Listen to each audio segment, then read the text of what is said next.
Yo, how's it going, everybody? So, in today's stream, we actually have a very interesting stream for you guys today. I'm actually joined by Virus the Virus. We'll have him on in just a second, but we're going to be talking about some Silent Hill remake. We're actually going to be reviewing it together. This will be turned into a video that's going to be appearing on my channel.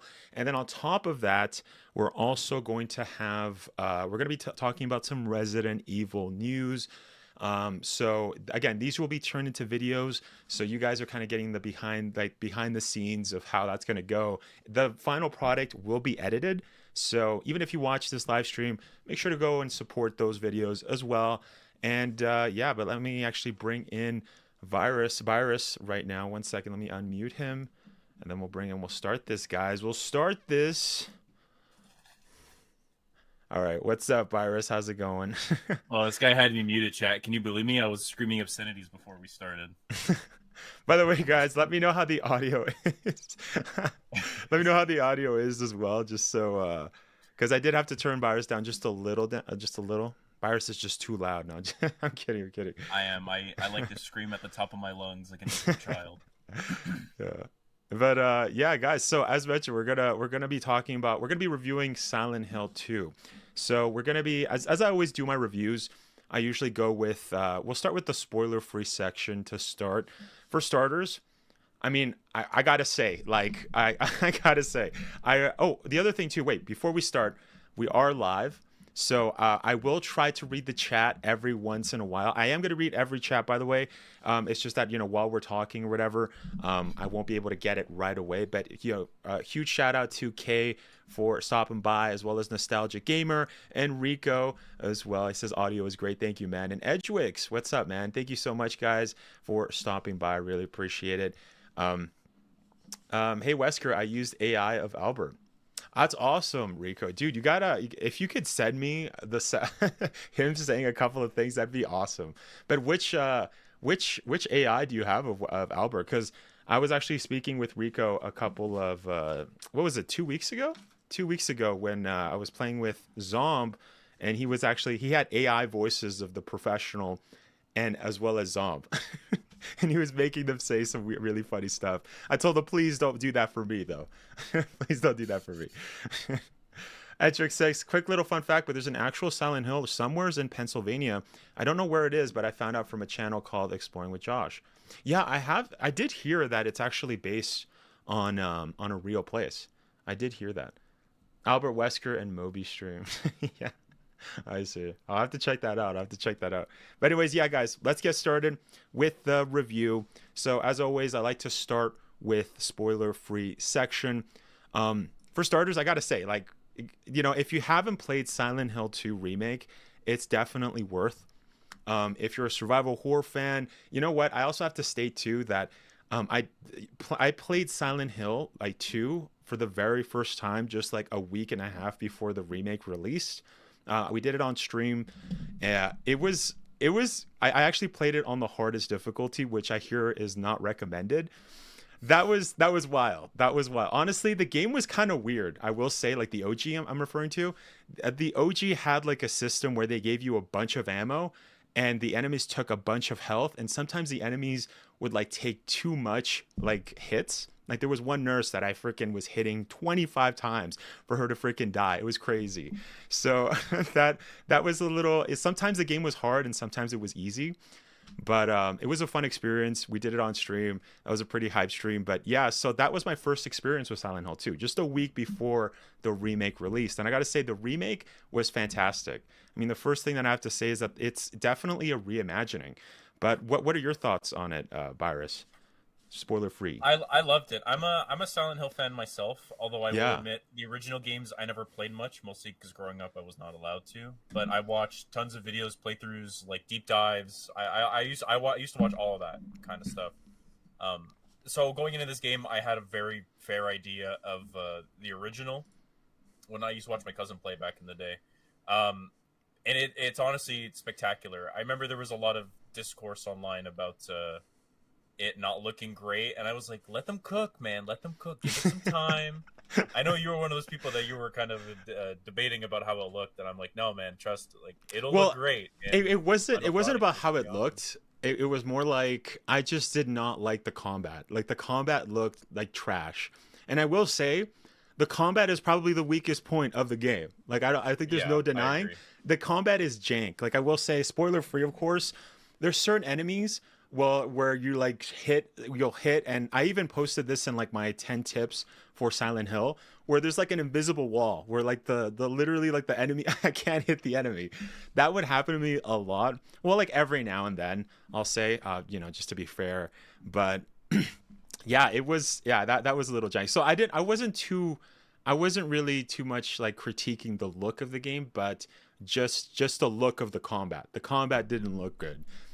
It was better with the final product, but it's still the weakest point of the game in my opinion. And that's another thing too that I forgot to mention too, is that my history with Silent Hill, for those of you that don't know, I actually grew up playing, that was actually my first survival horror game.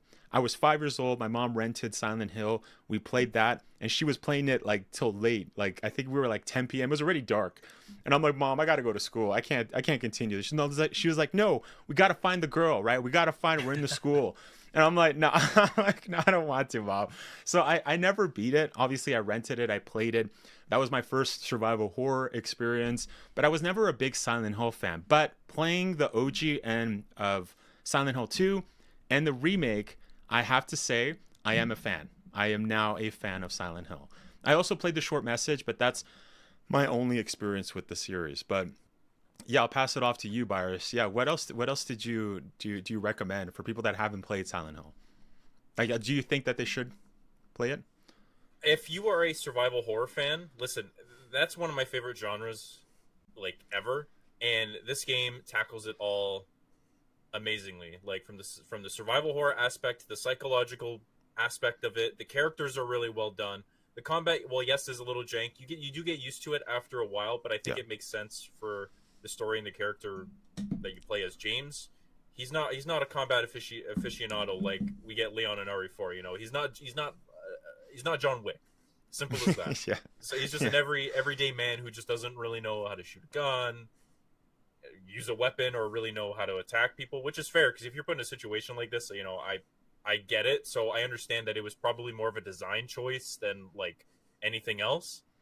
But it's great, and the game goes really long too. If you explore everything, you can spend easy 14 to 16 hours on your first playthrough, which is good. It leaves a lot to be desired, and along with the multiple endings, they even added 2 additional ones for I think total of 8 because the original had 6. There's a lot of replay value in it, so it's really good. You can dissect these characters pretty well. The motion capture is amazing. The story's still phenomenal. We'll get into some of the other stuff later that I'm not going to spoil as of yet. But overall, if you are a survival horror fan, I highly recommend playing this game. It's honestly a banger. Yeah, that's a good point. You mentioned how he's not Leon, and I think that's a funny thing because as I was playing OG Silent Hill 2, I was like, bro, this feels like a Team U Leon, even though like at that point we only had like Resident Evil 2 Leon, because obviously I think Silent Hill came out in 2001, right? So Yeah. it was just a couple of years, but it did feel like just like a lamer Leon in my opinion. There was that direct comparison with the new one. I will say, for starters, I thought that the character, like the character model, which I think they took off of the actor Luke Roberts, was this is what I'm assuming because they kind of look similar, obviously not 100%, but I thought James's new look is way better than the OG. His haircut looks a lot better. I mean, his haircut looked kind of goofy in the OG. Though I will say, once like in certain animations, if like you're seeing the back of his head, he does look like the OG, like the same hairstyle. But you know, from the front, it's a little bit different. It's more stylized and stuff. I will say too, the acting is a lot better. I mean, this is kind of like the comparison from like OG RE1 to like the remake RE1. It's that kind of night and day. You know, obviously the remake of Resident Evil 1 doesn't have the best acting. This is still what It's it still also very came out goofy. in like 2000. When did the first dude? I'm forgetting now. I'm getting my dates mixed. 2002. Resident Evil? The remake. The Or remake for one. Remake? I think it's either 2000. 2002 or 4. Yeah, so around. I don't know. It's around. No, that's 2005 was Resident Evil 4. 2002. You were right. Yeah, It was 2000. Yeah, 2002. thank you, Lord. Thank you. What's up, Demon? How's it going? Axel, how's it going, guys? Yeah, so thank you guys for helping with that. Yeah, so 2002. I was kind of second guessing myself there, but yeah, as I was saying, yeah, it's better. Like the acting is way better, and I have to say too, that the actors did a fantastic job of almost like talking a bit like down, like as if everybody was depressed, everyone was groggy. I guess being in Silent Hill kind of gives you that kind of vibe, right? So everybody kind of talked a little slower, a little more, slow paced. I don't know. I thought the acting was way better in the remake. I thought they did a fantastic job. I think we'll talk about this in the nitpick section, but there was one part where I was like, oh, bro, what is that? We'll talk about that later on. But when we go into like the spoiler section, but no, definitely. They talk more like people in this game than just robots, like Yeah, most stuff yeah. from that time That, yeah. typically did. That's a great analogy. Yeah, the OG So, was really bad. Yeah, it was like OG RE1.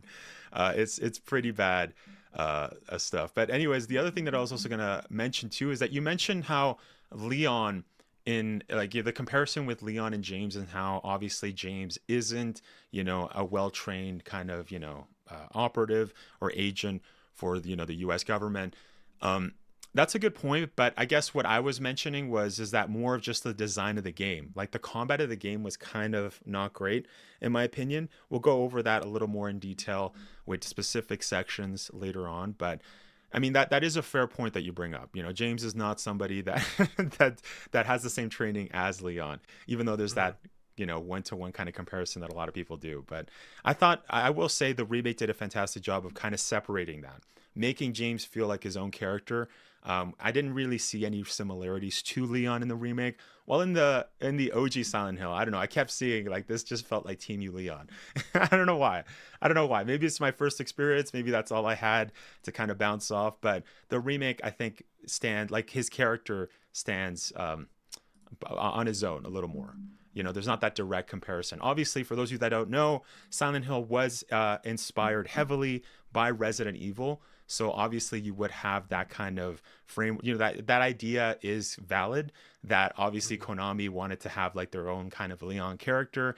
I did see, we did react to that a couple of years ago where the Silent Hill creator and the Resident Evil creator both sat down, and the Silent Hill creator did state that, Konami basically told the team, we want to have a Resident Evil, make something that's similar to Resident Evil. So they did rip off a lot of like the menus and stuff, as the director stated in that interview. But yeah, so it's you can definitely see the inspiration in the OG, but in the new one, I thought, yeah, they did a fantastic job of keeping those two separate. Yeah, I'm just going to go look over my notes because there's something else that I also wanted to mention.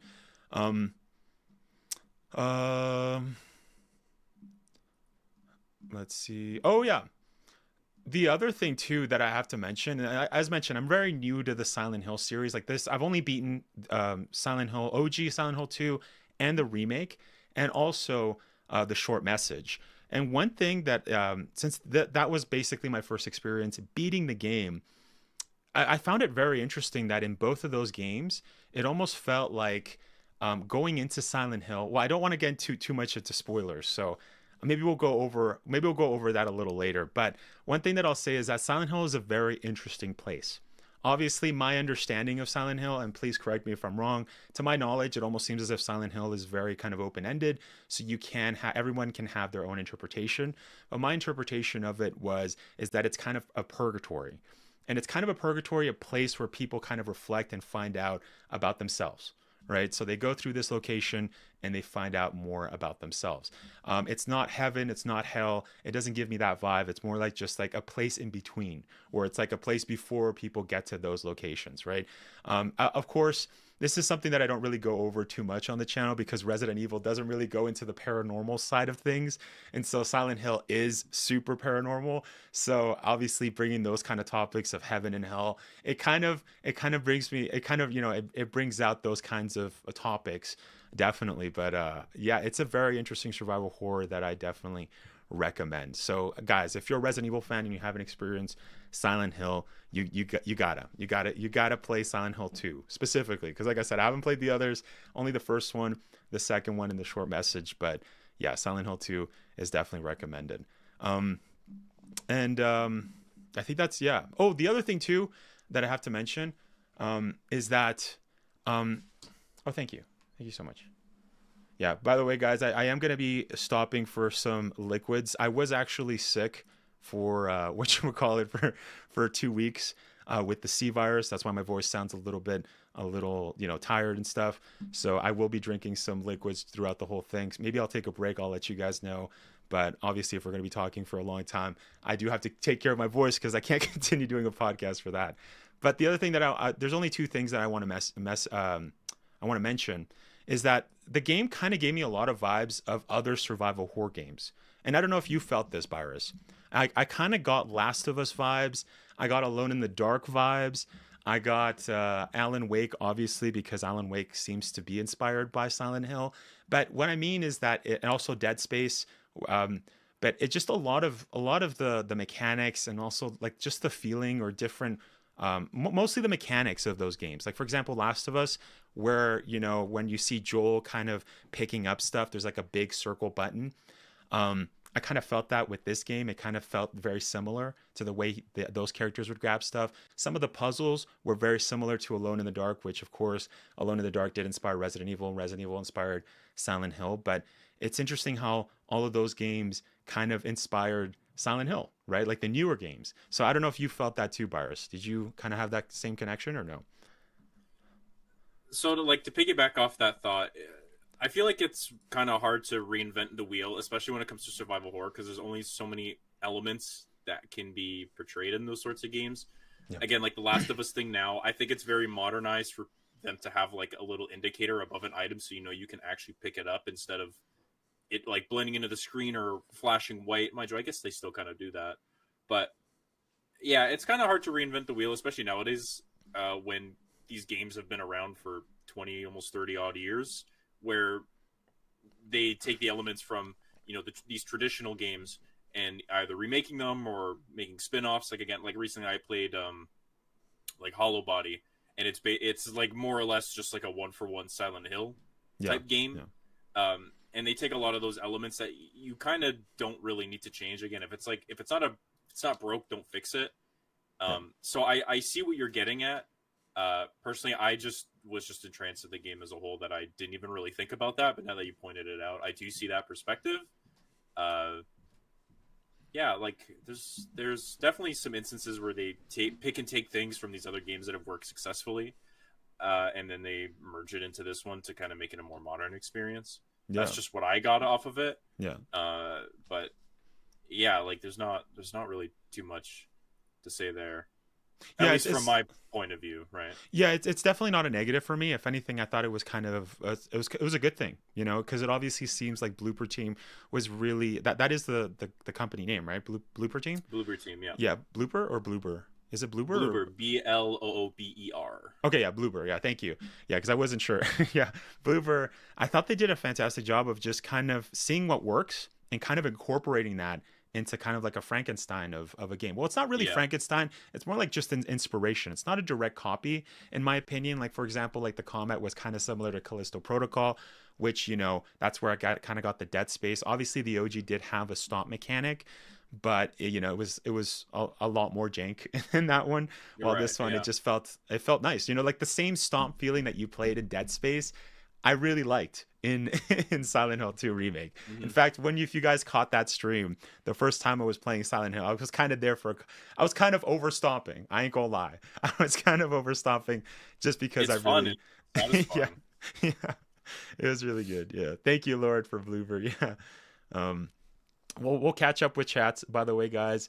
We'll catch up. And by the way, thank you, Bitores Mendez. How's it going, man? On Twitch. Really appreciate it. But yeah, and the other thing too that I also wanted to talk about was the atmosphere.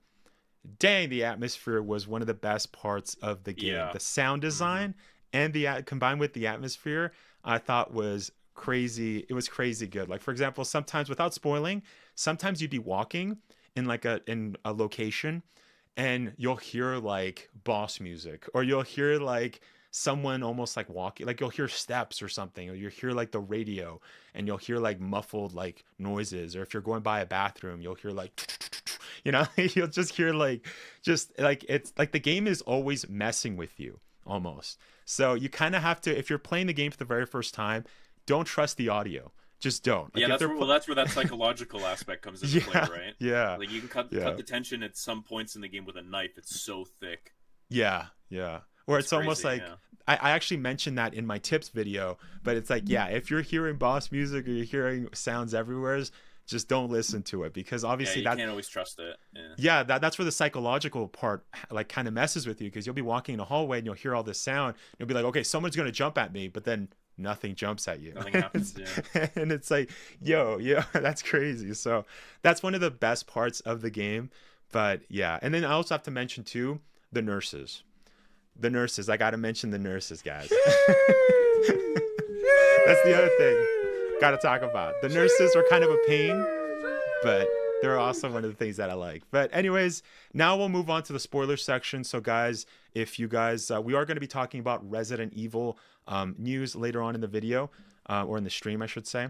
But yeah, so we'll talk about kind of spoilery stuff. So if you guys don't want to hear that, get out and just come back. But I guess we'll start with nitpicks. Byrus, what are your nitpicks with the game? If there, I will say there doesn't seem like there's a lot of nitpicks because it's such a good game. But if you were to say if you had any nitpicks, what would they be? Yeah, like you said, I don't have a whole lot to complain about with the game. I think it runs smooth, looks beautiful. Yeah. Again, the atmosphere is incredible. The story, the characters, like everything is great. The only real nitpick, I guess, would kind of be the some of the enemies, especially when it comes to the combat. Like I had this one instance with nurses where they do have certain combat patterns you can counter and parry and dodge, but a lot of the times they seemed unpredictable. I don't know if that's just like a skill issue on my end or what that was, but there were times where they would repeat patterns. Like they have this one instance, especially in the hospital section, where you encounter a lot of them. They will go for 3 swings. You can dodge, and then they give you an opening to attack. But I've had instances where they've just completely bypassed that and it just went into another sequence. It's like stuff like that. That's like little janky. It gets kind of annoying when you're trying to learn their patterns, and it doesn't really work. That kind of pisses me off. Another issue with the nurses is they're supposed to be deaf or not deaf. Sorry, they're blind, right? But I would do, like, I remember the first playthrough, the first one I stood still. I'm like, okay, if I don't move, they can't hear and they'll just keep walking around. And they just didn't care. They found their pathing. So that to me kind of. Did you have your flashlight on? No, I would turn it off and they still did it anyway. Okay, yeah. So that's something I noticed as well. Kind of talking in that same part is that I did notice that sometimes the sneaking mechanic was kind of off. Like it wasn't 100%. Yeah. It's not as bad as Resident Evil, but it's not like it's not like Metal Gear Solid or like a sneaking game. You know what I mean? Like it's not like the stealth isn't 100%. Yeah, I agree. So I wasn't expecting it to be that, but I was like, for the one enemy that's supposed to be blind, I would have expected to at least have some of that semblance in there, especially obviously the original is a little different because there were so many limitations back then. Yeah. But now reimagining it, I feel like they could have implemented that a little better, and at least in my experience with the game, it didn't, which to me was a little disappointing, but it wasn't enough to like taint it. It was just, okay, well, I can't really sneak around them, so I'm just gonna either attack them or run away because there's not much else I can do there. No. But that was like, yeah, that was fine to me. Nitpick is that the game could have been cut a little shorter, but I think that's just because I like to explore every single crevice, even when there's nothing there. Yeah. Because I'm a little loot goblin. I need loot in my games, so in case I get absolutely demolished, like Flesh Lips, for example, I have that. So again, that's like such a small nitpick that's only on me, but it's good. Like, I'm not really complaining about that. That's just like a small, minute thing that on repeat playthroughs does kind of suck, especially when you're trying to do the speed runs in under 10 hours for one of the trophies. I know that's there, or just trying to get the multiple endings. Yeah, like one part you can cheese a lot of spots anyway. Like it's not really that big of an issue. One part, kind of talking about that, of it just being like, bro, can I not skip this? Is the elevator in the hospital. Yes, like with like the questions, on you can't skip that. That gets annoying. Yeah, and it's like, bro, like they should have added like a little skip button, because that's like you just have to wait there. You know what I mean? Like it's a Yeah, little, well, it's like a 2.5 minute, 3 minute thing, right? That like yeah. on repeat. I know it's to do with like an alternate ending, which I get, so you want to pay attention. But on Yeah. repeat playthroughs, when you're trying to go for all the endings, it does get a little monotonous to have to sit there and say, okay, Yeah. let me just Yeah. go to the bathroom real quick while I'm waiting. You know what I mean? Yeah. So I agree with you there. That could have been done a little different, but again, if most of the stuff from the remake was fairly unchanged, except maybe some encounters. So I'm not really gonna complain too much. It just sucks when you're playing through it again. You're like, oh, I have to sit through this a third time, fourth time, fifth time. Yeah. But Yeah. that's just me being annoying. No. I mean, like I said, that's a nitpick. That's a fair nitpick. I will say too, the first nitpick too that you mentioned with the nurses and sometimes them kind of getting a hit on you. I will say that that is sometimes with the dodge. The dodge, you have to be perfect, especially when it comes with the nurses. That was actually another one of the tips that I mentioned in my video is that I had no idea until just playing the game and kind of I was like, bro, okay, I got to practice their movements. You know, and that's when I started getting better dealing with just like killing them just with melee. And that was a lot better for me after I just practiced. I mean, sheesh, practice with the nurses in the hospital. But yeah, so I practiced with them and then it got a lot easier. But it is true that sometimes the combat can be jank. As mentioned, sometimes I would shoot them in the knee. I would go in for just, I would just, go in to just smack them and something would stop me. Like the game would stop me. Or another thing too, is that sometimes you'd be fighting and then there's like a desk there and then you would just like knock the desk. You know what I mean? Like you would hit the desk and kind of get stuck and get prevented again. Or sometimes it almost seems like it's the same kind of stopping animation. So I wonder if maybe the game would just assume that there was something blocking you in that specific location, even though there was no desk.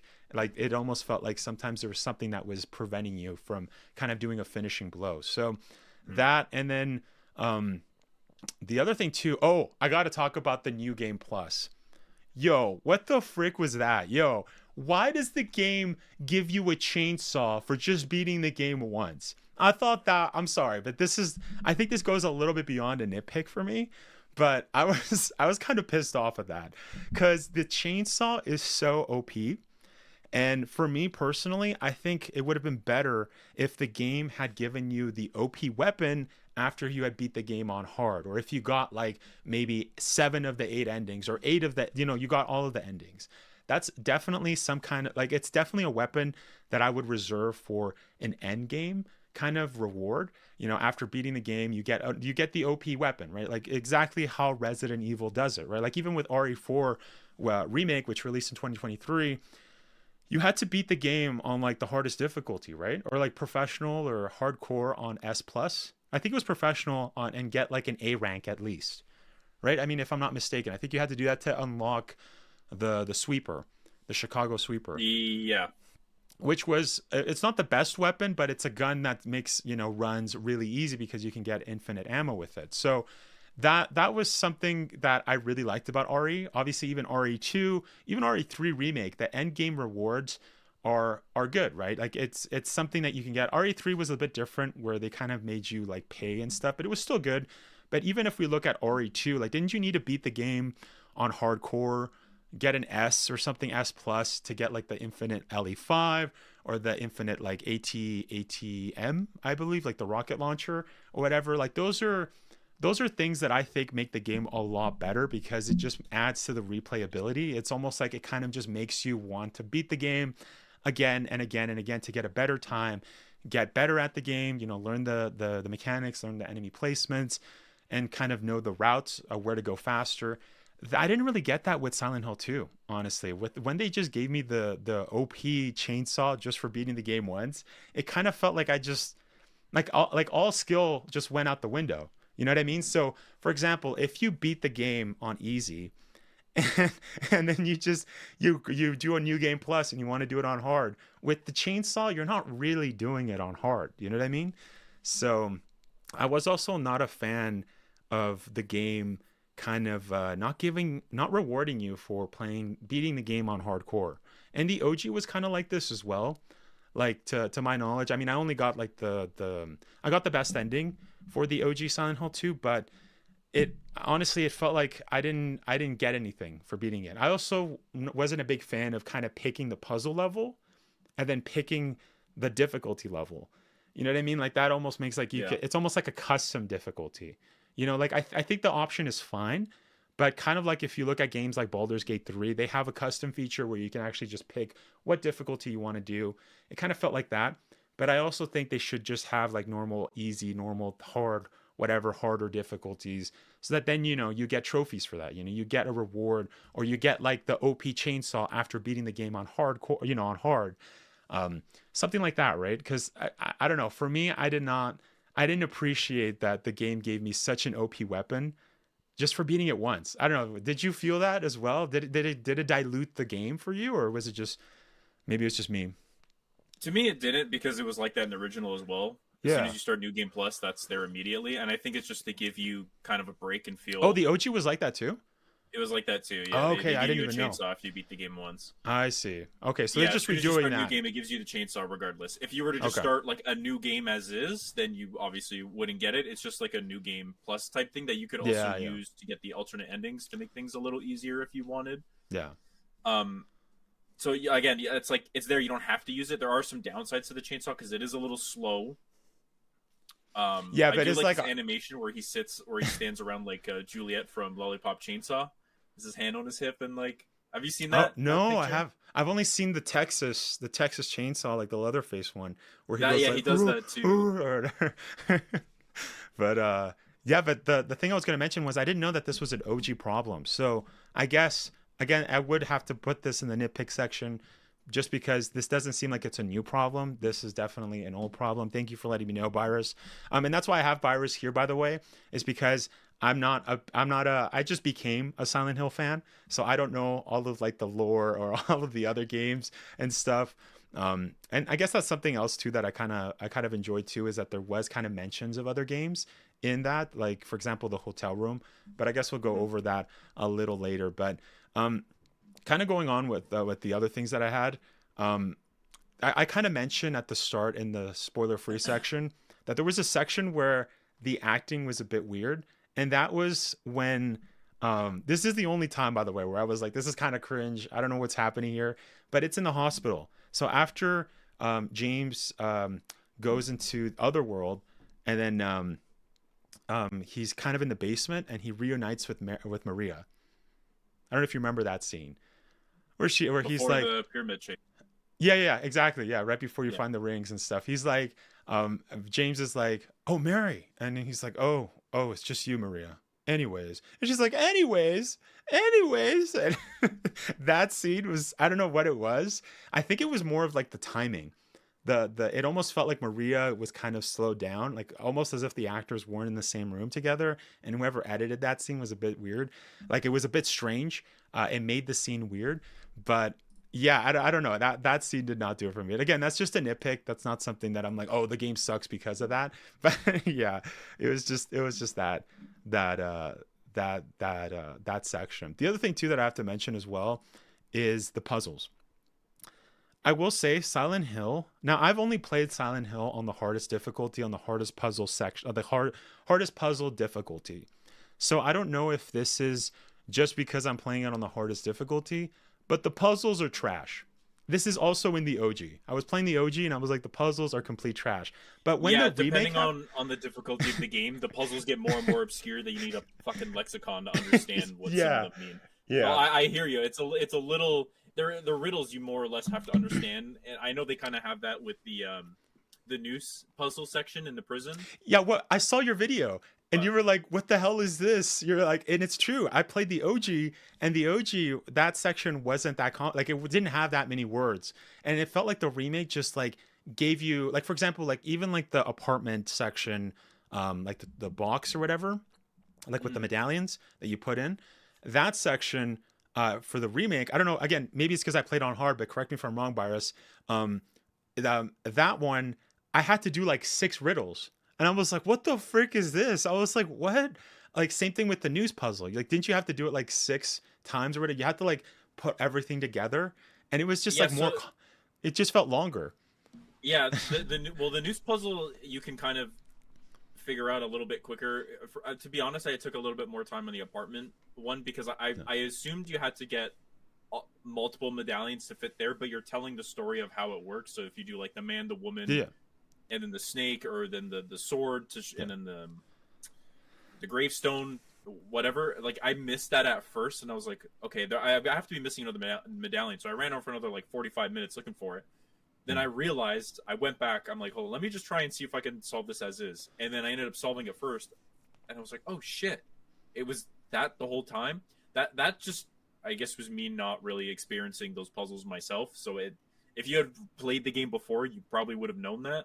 Yeah. Like the OG is the same. Playing it, yeah, it's a little odd, I guess. Like that would kind of discourage some people, and I understand that. But I'm always an advocate for having more difficult puzzles in the game to have me work my brain a little bit because I feel smarter. So when I got it, instead of feeling smarter, I was like, oh, wow, I'm an idiot because I didn't realize that it was just the 3 medallions and it was just telling the story with those 3 and then moving them and flipping them and whatever. I thought I had to get, typical gamer knowledge. You see 6 empty slots. You're thinking, okay, let me get 6 to enter them. And again, that was just like, I guess, a brain fart. Yeah, in the OG, speaking of that section, on hard difficulty, the puzzle got ridiculous. And if you guys were there for the stream, you guys know that I was like, what the hell is this? Like, I figured out the puzzle, and I was like, this fits the puzzle. Like, this fits the riddle. And it wasn't the answer. And the actual answer made 0 sense. I was like, bro, what is this? Now, that's for the OG. But I'm talking more in the remake. Because correct me if I'm wrong, Virus, did you beat the OG or no? Because you said you didn't play the older games. You play more of the newer ones, I never personally played it myself. Like I said, I've watched. To be fair, I did play a little bit of it, but I was a little chicken shit kid, so I played maybe about 10 minutes before I was like, it was too much for me, and I never got the chance to play it as I got older because I just forgot about it. But no, to answer your question, I have not. But you've played the other ones, and I was gonna say too is. But what I was mentioning about the remake is that the remake, after you solve the first like puzzle, it would switch and give you another riddle to do. New prompt, yeah. And then it give you another prompt, and then another prompt, and then it almost did it like 5 times, if I'm not mistaken, or maybe 4, whatever. But was it 3? Okay, so maybe that's just a difficulty change. Yeah, because I'm pretty sure it's them under the tree, then him approaching, and then her death, I believe. And then there was like okay, for hard, there was like another one where it's like you have to pick your own, like who's the guilty one. Oh, okay. Yeah, and then I think there's another one too. So yeah, so I think that's just a difficulty thing. But I was like, bro, what is this? Why am I doing it 5 times? Like, dude, I don't even remember if the OG was like that too. I don't think so. It didn't feel like a drag. But also, like every puzzle on hard just felt like a drag. And I was like, there's only 2 puzzles I think that I was kind of like, okay, this makes sense. I like this. You're kind of figuring it out. Like, for example, I like the director's room. Like, there's 2 puzzles there. There's the safe, and there's also the hand, where you have to move like the bracelets on the hand. I really like the bracelets because you had to like figure out like, oh, the coloring here is the same coloring as the first bracelet and the other one. Like that made sense. I was like, okay, that's a good puzzle. And then also in the safe, you had to look at the bookcase, kind of put everything in order, and then go to the safe, and then kind of figure out what numbers is which, right? That was good. I like that. But then there's other puzzles like the noose one where I was like, why do I have to, like, there were so many things I had to put. And it wasn't just that, there was also another puzzle that I'm forgetting, but it just felt like every puzzle was just a drag to do. And I was like, bro, and I'm not talking about like keypads and like lock codes. That was fine, but it's just like the riddles, like the puzzles. I was like, bro, what is this? I will say, I think out of like all the survival horror games that I've played, I will say I think the Silent Hill 2 is probably the weakest when it comes to puzzles making sense, in my opinion. As mentioned, I think there's only 2 ones where I was like, I kind of like this. This is a good puzzle, like the ones in the director's room, and there was also another one, but everything else I was like, I don't know about this. This is kind of a drag. Like when I played it the second time, no, even like as I got to the end, like when I got to the noose, I was like, I'm not doing this, bro. I'm looking it up. I'm looking it up. I don't have the patience for this, man. Like this is. Well, it's funny because I'm pretty sure in the original 2, the answer was always the arsonist, so you would just pick whatever one was there. But I think they changed it in this one because I remember it was like, who's the worst one? That puzzle, pissed me off a little bit. Who's the worst one? I'm like, okay, obviously the one that killed their child in a fire. It was like something in a fire. I was like, okay, so it's still the arsonist from the original. And then you go and do it, and then it wasn't. It was like, oh, it's something about a mother and a child being neglected. I'm like, that's the worst one, not the person committing literal, like arson with their child in a home or something like that. So that was a little weird to me. I don't know if it was like a red herring. It was maybe supposed to be, I think, a puzzle in reference to Angela, because then after that you shortly get the abstract daddy fight, I'm pretty sure. So it could have been a tie to that, but I remember reading it at the time. I'm like, this doesn't make any sense, because I had gone through it 3 separate times. I'm like, hey, these ones all seem bad, and the one that seemed the least plausible to be the worst one ended up being the one, and that to me was like, that's kind of stupid. That one kind of worked my brain a little bit for that one. Reasons. I think I saw your video too, and you kind of did a trial and error, right? Like, I think you failed once, so then you tried another one, and then you're like, "It's okay. I hope it's this one." You're like, "Oh, yeah, this is the one." I think for that one. Yeah, I failed it 3 times before realizing it was the one of them neglecting the child, and I'm like, dude, that doesn't. You can't say who's the wrongdoer, because technically they're all wrongdoer, but you have to pick the worst out of the 6. Yeah, and to me, I thought the other 3 were definitely the ones, and then except the one of the guy like stealing from a pharmacy or whatever it was. It's been like a month since I played that game, so I don't really remember. But for that like puzzle, like that that's where I gave up. Odd. I gave up at that puzzle. I'm like, I'm not doing this. I'm just looking at it. I think that's the location where I was like, I'm done. I'm done with this. I'm literally done. But I'm not the biggest fan of puzzles. Like, even when it comes to Resident Evil, I should mention, even with Resident Evil puzzles are not hard. They're pretty chill. I mean, there's some Resident Evil puzzles that are like, what the frick am I looking at? Like like OG RE3 with the water puzzle, or what else? Like, I'm thinking RE3 had a lot of weird puzzles. The one with like the the jewels or whatever. Anyways, But the other thing that I also wanted to talk about too, I guess we're almost done with this section, and by the way, then we'll read some chats. This was kind of a nitpick for me, but there was a lot of times where the game, it just felt like they just changed stuff just for the sake of changing them. So I don't know. For me, it was kind of like, for example, like there was, I thought it was cool that you would go to the same locations as the OG, and you would kind of have like that weird vibe where you'd be like, whoa, you know what I mean? Like the game would kind of just like zoom in and out or whatever. Or, you know, like when you would go to a location that the OG, you did something. I like that because it kind of just pays an homage to the OG. But there's a lot of times where I was like, okay, the room here and in the remake is the room, like it's just a couple doors down in the OG. And I'm like, did they really have to change it? Like, I know it's a reimagining, and obviously changing it does help. It does help with like making it like kind of like a fresh new playthrough, right? Because you're playing a game and things are different.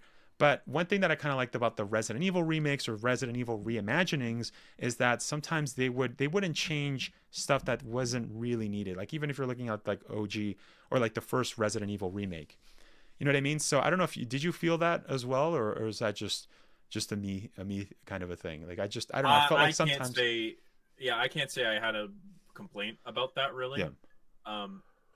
To me, it felt fine. It was paced out well, and especially with the amount of rooms. You were able to, I guess, go from one end to the other, and it didn't feel like monotonous or too close or too far and whatnot. So I personally didn't really have a complaint. I know they changed some things around, like the Pyramid Head boss fight. They moved from that tiny ass room in the stairwell. Yeah, and that makes sense. Bit of an arena. Yeah, that makes sense. Yeah. The Abstract Daddy fight, I liked how they changed that a lot, where you're running through the halls and it turns more and more like the flesh wall. Yeah. Like stuff like that. Like I liked, and I think they incorporated it really well. Yeah. And they have like the little hints of things that weren't there before that changed that were really nice. I personally didn't have a problem with it. I didn't notice much of an issue on my playthrough. That's just me. I thought it flowed pretty well. Yeah, and it was still great. Like, again, this is just a nitpick for me, but it was just felt like something was so minute where I was like, did we really have to just change it from this room to the next room? Like, can we just keep the same room? Like, obviously some boss fights they kept in the same exact room. Like, for example, like the 2 Pyramid Head fights. But as you mentioned, there's other times where they change the location. And it was a good thing because like the Abstract Daddy was one of the stupidest fights in the OG because you didn't have room. You couldn't dodge. Like it was just like a square room, and you just have to like go bounce from each corner to corner to kind of get away from him. And you kind of had to learn that strat through trial and error. So that was kind of, it was a good thing. Obviously too, with the Pyramid Head fight, they kind of gave you like more of an arena to kind of go around in circles, and they kind of gave like stuff that kind of blocked him off that he would later destroy, which is nice. But it was just minor stuff for me. And I guess we'll move on to the last nitpick that I had was no entrance to the Mexican restaurant and no entrance to the Chinese restaurant. Bro, what the freak was that? Yo, I was so disappointed because I played the OG Silent Hill 2 and I was like, yo, Silent Hill has a Mexican restaurant. Bro, can I get a freaking burrito or a freaking taco up in this place? A freaking a Silent Hill taco sounds goated. I ain't gonna lie. Like, that sounds pretty good. I kind of wanted to look at the menu, at least. And a lot of my viewers and me were kind of speculating. We're like, oh yeah, well, Project Wesker, I don't know if you heard, but the new one, you're going to be able to go to a lot of buildings. Like everything's basically opened up, was true. But the only places you like really couldn't go was the Chinese restaurant and the taco. Obviously, I'm kind of just trolling here, but kind of not, because I even mentioned this while I was playing. I was like, bro, like, come on, man. Couldn't I get some like freaking like Mexican tacos? Like, órale, way. Like, come on. But anyways, I'm just kind of trolling there. It's a nitpick. It kind of got under my skin because I was kind of I was hyping myself up because I'm like, I'm gonna go into those places. But I don't know. I don't know. Anyways, we'll catch up to some chats, guys, before we move on to things that we kind of liked in the game. And how are we doing with time? Damn, we're at 40 minutes. Damn, Virus, we're yapping. Yeah, we're just a couple of yappers hanging out talking about video games, man. It's what happens when you get us two on a call together. Yeah. Lord Vlagar says, yeah, it was like a dream world, and acting matched it perfectly. Yes. Yeah, that was kind of when I was mentioning how the acting kind of felt like everybody was kind of like dazed. You know what I mean? Like even when James would talk to Angela, like the first conversation, he's like, what's happening here? And just like the pauses that everyone had felt very natural, but it almost felt like everybody was medicated, which makes sense because as Vlagar says, it does feel like a dream world, right? Kay says, I'll be back. Sounds good. Lord says, I felt there are 3 versions of Silent Hill. The physical town, the dreamy town that constructs itself based on the person visiting, and the netherworld Rusty Cage and Great's version. Yes. Yeah. To me, obviously, I will say, it almost felt like the other world, which is, I'm assuming what you're talking about. Yeah, like the Rusty Cage and stuff. The other world, it almost felt like it was almost a glimpse of hell, in my opinion.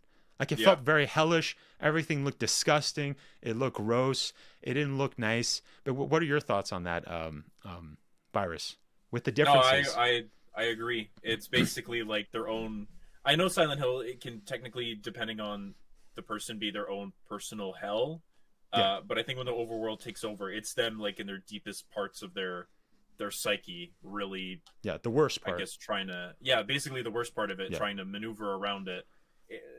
It's kind of like in real life when you get put in those pits and you don't really know how to find a way out. I feel like this is just a good representation of it. Yeah. And it works out well. Like again, spoiler territory for the end of the game. But Angela, when you see her for the last time, she's in that staircase on fire. Yeah. And then it's the first time you see it as James, and he's like, it's hot as hell in here.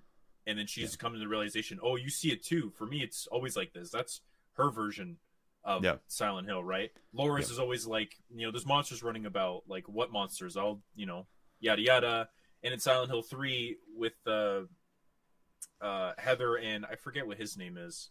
The guy with glasses. I always forget his name. I always want to say Lewis, but I know it's not Lewis.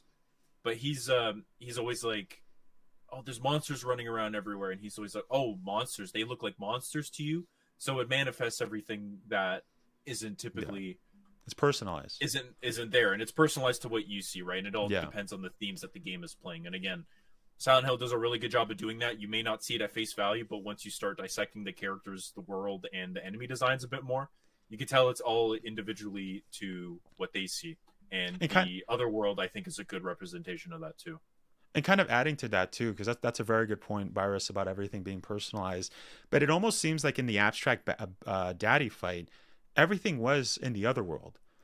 So for that, it was like the worst part of Angela. But even her worst part was like the hellish landscape, right? So for me, for my interpretation of it, is almost seems as if that was just a glimpse of hell, the glimpse of like the worst part. And by hell, I mean like the worst that of the worst, right? Of like you said, like the psyche, the worst part of their thing. And it makes sense because obviously Abstract Daddy, that's a pretty bad, not a good topic. It's pretty on the nose with their their trauma. Talking about there. I mean, she is we know what her trauma is. If you play the game, you know it's not exactly hard to figure out. Yeah, but it's that's one of the boss fights that are completely on the nose, except maybe like the final one. Yeah, with Maria. Demon says, "Hey man, how you doing? Thank you so much, Demon, for stopping by. I really appreciate it." Case says, "Sadly, I can't play it. I don't have a PS5 yet." Yeah, it's kind of interesting that this was a PlayStation exclusive, but also was released for PC. That was very interesting. Axel says, back inside. Yeah, what's up, Axel? Why you gotta be so sus all the time? Nostalgic says, Centralia, Pennsylvania. Oh, is that the location that Silent Hill is based off of? Yeah, Pennsylvania is weird, man. I've heard some weird stuff about Pennsylvania. Yeah, it's based off of that real actual mining town that's on fire, right? Yeah. Yeah, I didn't know where it was, but I guess if it's Pennsylvania, that seems hella. Yeah, I've heard some weird things. Like, isn't that where a lot of horror movies are based in Pennsylvania? Pennsylvania? Yeah, I guess. I don't know. Don't ever go to Pennsylvania at 3 a.m. Yeah. Let's see. Nostalgia Gamer says, so in the original Silent Hill 2, you had hypersprays that you could unlock depending on how well you did with each playthrough. Oh, what are hypersprays?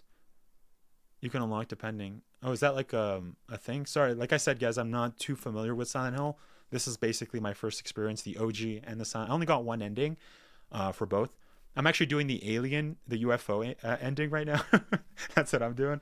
But yeah, hyperspray I think was like a weapon, like a rapid fire. I don't know if it was like necessarily a flamethrower because it was like a can. Here, let me look it up. Hold on. See exactly what it was. So the spray can be used by burst by pressing the attack button. It can also be continuous by holding the attack. Yada yada. The hyperspray does not require ammunition. Shaken to recharge. It is complete the game on hard mode. Complete it twice, at least once on normal. Complete the game 3 times. Regardless of difficulty, it is found inside the motorhome on Saul Street. Oh, Fuzzy Bear says the reason why the noose is the correct one is because they weren't caught. Therefore, the punishment wasn't justified. Thank you. That's what it was. Yeah, sense. I was getting it confused. I was getting it confused with the apartment puzzle because he says, you weren't choosing who was the least worst. LOL. Thank you, Fuzzy Bear. Yeah, because I was getting those confused because I think that's probably what worst, I missed right? on. Yeah, that's probably what I missed on my initial playthrough is that I didn't realize that they weren't caught. I thought it was just like you were picking the worst out of the 6, and I guess that with that explanation that makes more sense. Yeah. Like I said, that's where I kind of gave up. So I don't remember that puzzle too well, but that does make a lot more sense. One second, guys. I'm just gonna get my water just right over there. 1 sec, and then we'll move on to things that we liked about Silent Hill. That's gonna be a big section. Everything else, basically. Anyways, what's up, chat? Oh, he's back. Never mind. All right, let me put my earbuds. As mentioned, these IEMs are really weird on the ear. I don't know. They're really weird to place. I've been kind of getting used to it, but it took me a while. First world problems. Yeah, literally. So I don't know if you want to start, Virus, with things that you liked about Silent Hill. Everything.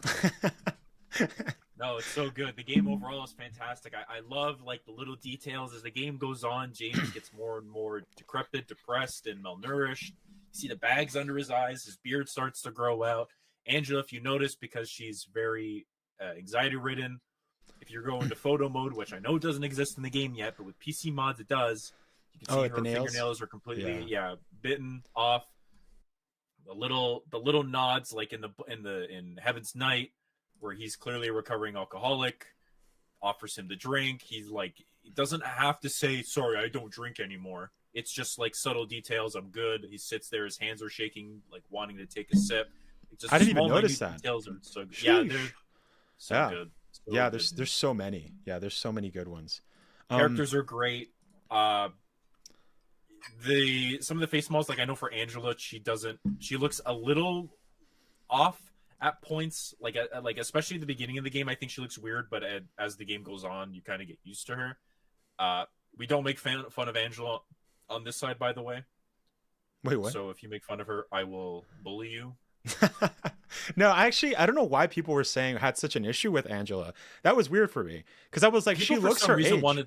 I think what it is, she does look her age, and obviously with the essay that she's gone through, she's gonna age a little bit more than what typically is because the amount of stress and anxiety and shit that she's gone through. It's gonna happen. If you've ever seen someone recover from something traumatic, they typically don't look their like that much like their best, which is why she looks a little bit older, and it makes complete sense.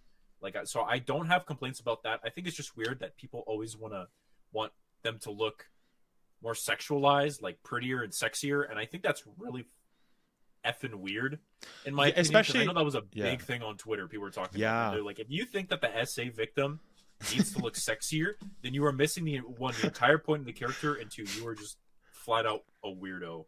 And I 100% agree with that statement. Like it's like you don't see these people talk about Eddie. He's a big fat slob who's an ugly guy, but he looks fine. But the SA victim, sorry, I just get heated about stuff like this because I think people need to shut up with their bad opinions sometimes. It is a weird opinion. I will say that. I mean, you kind of poison the well. You said if anybody thinks that, then they're weirdos. But I think maybe it's just a lot of just like people just don't know. Like the OG, I think a lot of people just don't know that Angela looked like in the OG she looked older. But in the remake, she looked her age. Like I could tell what her age was. I think what did I say, 19? And then I guessed it right. Yeah. Or whatever. She looks young.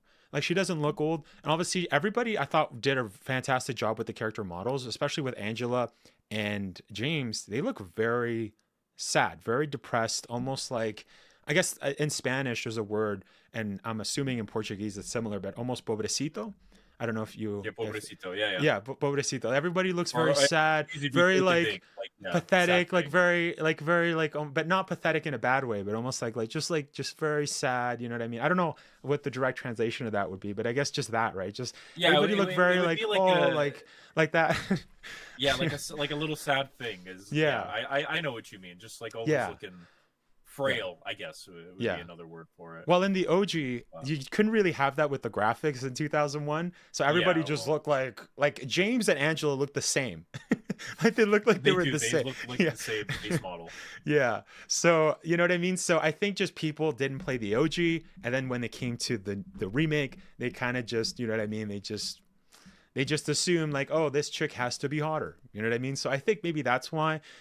Because if you really know the games, it doesn't make sense why you would want them to be hotter, because that would just be weird. You know what I mean? But I thought the game did a fantastic, and that's one of the things that I really liked was, and I kind of mentioned it in the non-spoiler section before, but I really liked how James just had that pobrecito kind of look. You know what I mean? Like the actor did a fantastic job. Dog, yeah. Yeah, exactly. Yeah, that's what it is. Yeah. So as mentioned before, it's not like pathetic in a sad way. It's more like just like a very like a puppy dog. Thank you. So, he's just lost and looking for because that's kind of his whole thing is he's just lost looking for his dead wife that has been that's literally in the backseat of his car. Yeah. Also, to something that I wanted to piggyback off of from before that you mentioned. Yep. With the nods to the original game, right? Yeah. So it's actually been, I don't know if you've seen this, people have dissected it and actually realized that it is kind of his own personal purgatory. Yeah, the photographs are the memories of them leading up to their life with James and Mary, because it talks about his new career, her then getting sick, and then kind of his spiral. But the like the throwback stuff that kind of give you those nostalgia, like for example, the one where he's on the roof and you see the broken fence. Yeah. Oh yeah, in the where he hospital. gets thrown through. From Pyramid Head in the original. Yeah. Those are canon technically.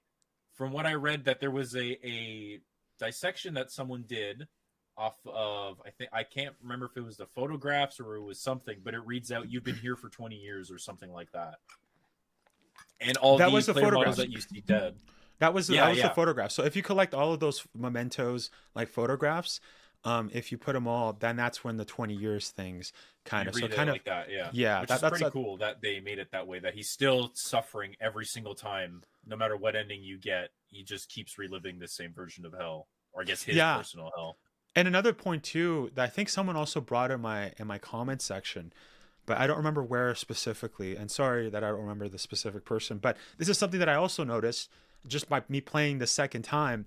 There's a specific spot where I think it's right next to, like in the town in Silent Hill, like right next to, like there's like an RV or whatever. There's like a little RV kind of car where there's like a save point later on, or I think there's also a save point in the beginning, but right next to it there's a body that's kind of lied, like he's on the ground, and if you pick up the paper, it says that that's what the commenter was saying, that light actually, some enemies, or a lot of the enemies, they don't like light, so that's how they're able to see you. So turn off your light if you're trying to be sneaky, essentially. But that body that was right there with the light, because you don't know who that is, it almost seemed like that was James. So that was James dying and kind of like respawning. You know what I mean? Like he basically wrote that note, like, hey, or the note from before, I guess. I'm just putting two and two together, but I guess there was also another note to get into like the general store, and it would be like, I tried 4,000 combinations, try from 4 whatever to this. Those are the only ones I need to try. That, I guess you could also interpret that as that being James, and that kind of just seems, yeah, it does kind of go to the whole purgatory thing, right? It almost seems to me like Silent Hill, and this is something I wanted to discuss too, but it's kind of on the spoiler section, but we are in the spoiler section, so let's talk about it. But it almost seems like James, Silent Hill, sorry, especially when it comes to second and also the short message, it's almost like Silent Hill is almost a good guy. Silent Hill is almost like a personification, like it's almost like a person in the sense that it's trying to let the person know that, hey, you're kind of a jerk. You know what I mean? Like the whole purpose of Silent Hill and Silent Hill 2 and the short message, and by the way, those are the only ones that I've beaten, so that's why I'm talking about them, is to let the person know that, hey, you're not a nice person. You know what I mean? Realize that, or else you get a dumb ending. You know what I mean? You get a bad ending. And it kind of restarts, right? I think the OG ending that I got was him and Laura leaving. I think that's called the leaving ending. Correct me if I'm wrong. The leave ending, yeah. Yeah. And that almost seems like James has completed his time in Silent Hill. That's what I kind of ascertained from that. It's like the only good ending, in my opinion, because that ending, he basically just leaves with the girl and they can go to either heaven or hell, whatever. Like that, you're kind of just extrapolating from there, right? I don't know. But he's done the purgatory. He's finished. He accomplished his mission and he learned. But he you could also, it and is learning to move on with his life. Yeah. But in the remake, I got the Maria ending, or the one where, no, what was it? Did I get the water ending? In the water, that's the one I got the first time. And personally, that's what you got. Yeah. I personally think that makes the most sense for the story, because there's no way this man would go through all this trauma and trouble to then go unhappy with this life. I feel like he would kill himself. My interpretation of that is that he's already dead in Silent Hill, and the water ending is him. That's how he got there. That's how he died. And the reason I say that is because in the short message, which I thought was very interesting, by the way, I really like the short message, the girl is still alive. So she goes through Silent Hill, and then she figures out at the end that basically, hey, I'm a jerk. I should not be like that. Why was I a jerk? I should stop that. Like, this is like, it's a self-reflection moment where she's like, wow, I bullied somebody to deleting themselves. So at the end, she accomplishes her mission, and she accomplishes the goal of Silent Hill, is basically figuring out like, hey, you're a trash person. And then she gets to come back to the real world, because the ending is her still being alive. In none of the endings for James does that happen.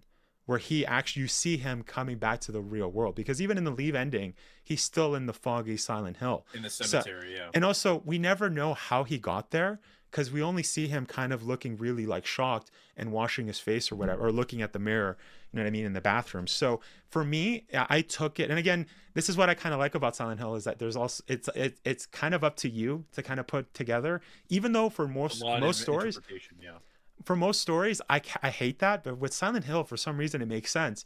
But for me, I took that him going through the water ending, taking the car and diving into the water, was how he got into Silent Hill. So it's kind of like you failed. That's a fail ending. You have to reset, and it resets back to him going there, because that's how he got there.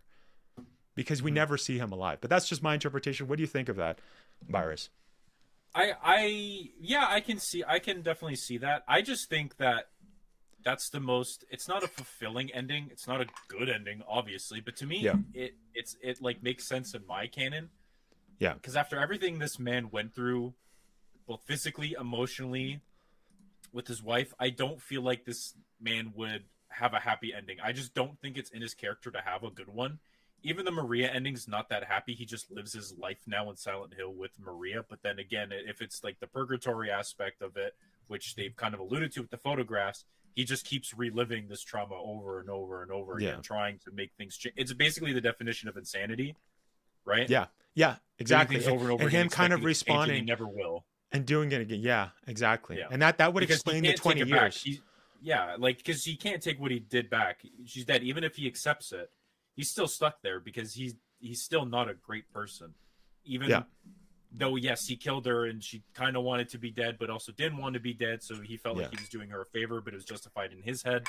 No matter what, I feel like he just understands that he constantly needs to be punished. And for him to off himself at the end with the realization that, I am not a good person, to me, makes the most sense in my headcanon. And I 100% believe that's the best ending besides the dog one.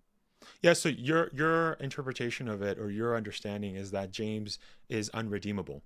He cannot be redeemed. So like he's not he would go to hell human being, but he's not a great person either. Yeah. Like he has some redeeming factors about him, obviously, as you see as the story progresses, but one right thing doesn't make all the other things wrong you did okay, right? Yeah.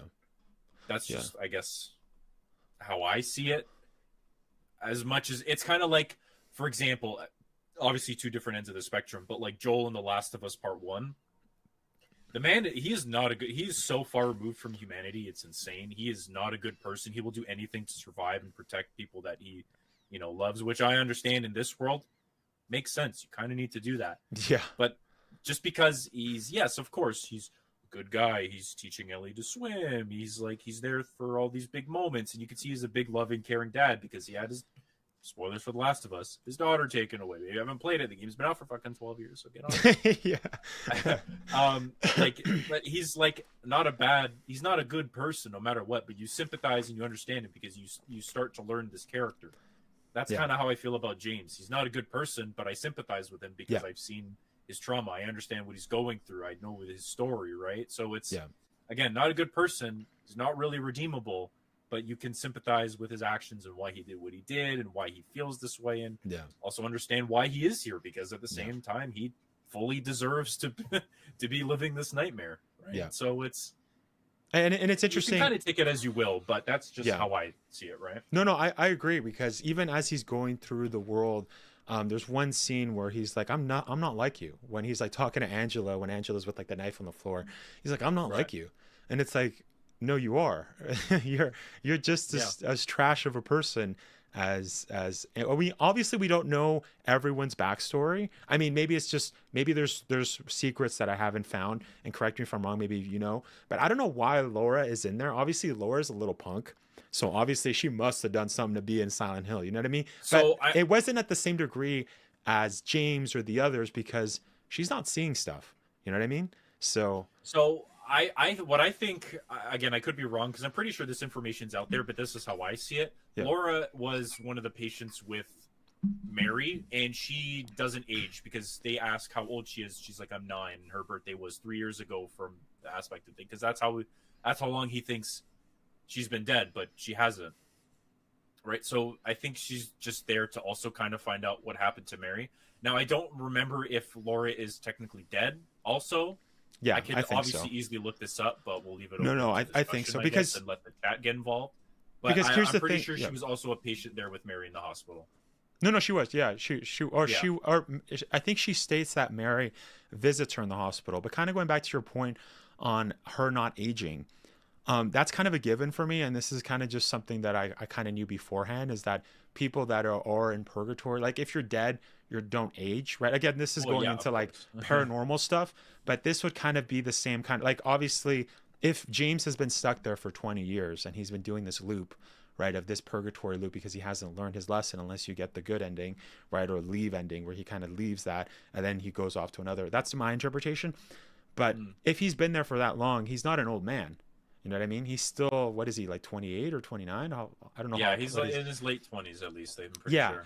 So he's still the same age. So everybody's the same age, but, and also what I understand too is that time doesn't work the same as it does in the real world. Because even if you go to short message, I don't think that chick, I don't remember her name, but that chick was gone for like weeks on end or whatever, being stuck there. It's like almost like these purgatories, you're stuck there for a long time, but in the real world, I don't know how many minutes pass. You know what I mean? It's not the same. Well, so a great example of that is in the PT, oh, where the clock is constantly stuck at 11:59, but you're there for who knows how long, right? Because okay, yeah, it was playable teaser. Yeah, but that also has significance to the story that they tell in that short story with PT. Yeah. So it makes sense, but it's kind of like that as well. Yeah, time doesn't move kind of the same, because if you are in this version of purgatory, I mean, you're in there during the day. By the time you leave, it's night. You're in this for like days already by this point. Yeah, right? And that's something that I want to talk about too. Is I loved how the atmosphere. We kind of touched upon this before, but I really want to get into it. It, like, sometimes obviously when you get into Silent Hill, it's like gloomy, right? It's like kind of, it's almost like everything's foggy, but it's still daytime. But when you get into the hospital, it kind of looks from the outside, like it looks like it's almost sunset or like golden hour, right? I don't know if it must be like going to turning into night. And it looked so nice. Like the atmosphere looked really almost cozy in the hospital when you first get in there. I don't know, for me it was. Maybe for people like, how do you find that cozy? I don't know, for me it was. But then when you go down, you turn the generator, you come back up the hospital. If you go back to the first floor, everything is pitch black. Or even as you're going up, you notice that everything turns pitch black. And that kind of dichotomy of it turning from kind of cozy golden hour kind of mood, and then from pitch black, or also when same kind of thing can be found in the apartments. When James goes into the other world, it becomes pitch black, like hellish, like complete dark. And as you're going through Silent Hill, sometimes you're going in it when it's during the other world, right? Like when James leaves the hospital. Those locations, like that kind of feeling of going from really nice golden hour to like normal Silent Hill, kind of foggy kind of weather, to it being pitch dark, it does mess with your moods, right? I don't know. For me, it's a sense of uneasiness with it. Yeah. I was like, bro, like this looks crap. Can we go back to golden hour? Because this looks like trash. You know what I mean? Like this, like you wouldn't want to be going in Silent Hill when it's like pitch black otherworld, right? You'd want it, like, so it like you said, it causes that uneasiness. But I really loved that part of the game. And kind of I kind of touched upon this before, but the sound design, I kind of mentioned it already, but the whispering, the radio, I mentioned that already, but I guess I don't have to go over that. But I guess the other thing is reworks, the reworks of locations, like the apartments. Like it was the apartments in the OG was probably the worst part of the game. When I played that, I was like, bro, is the whole game like this? Because every door is locked. That's not just the apartments, the whole of Silent Hill. Every door was completely locked. That. Yeah, that's a big issue people have with it too, right? Yeah, and then the OG, and then the remake did a fantastic job of just making it feel like an actual place that people lived in. You know what I mean?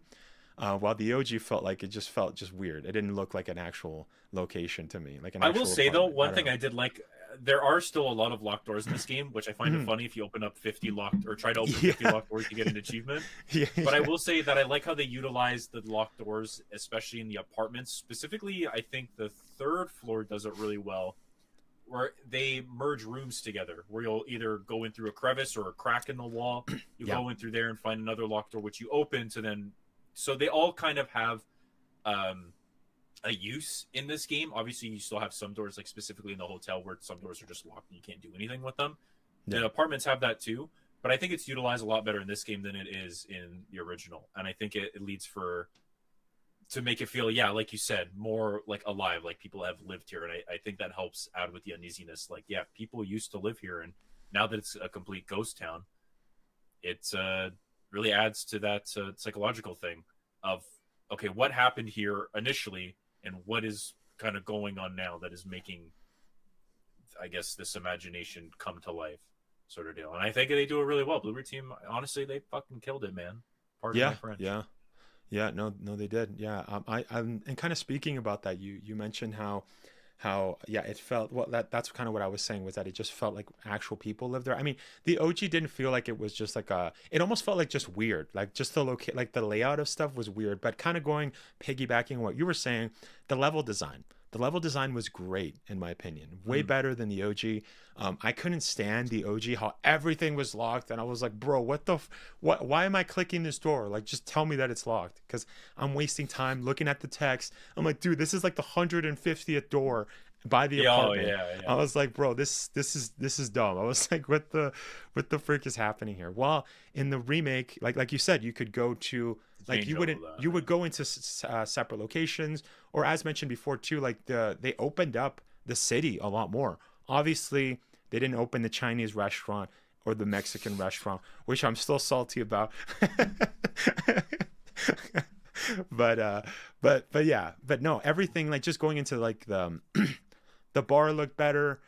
Going into like behind the bar, going into like just correct me if I'm wrong, but did they add the Rosewater Park, like that, like not the park, but not like the pier, but like the other park where like there's a section before you go to the movie theater, where James and Maria are kind of talking or whatever, and they kind of pass through like a little garden.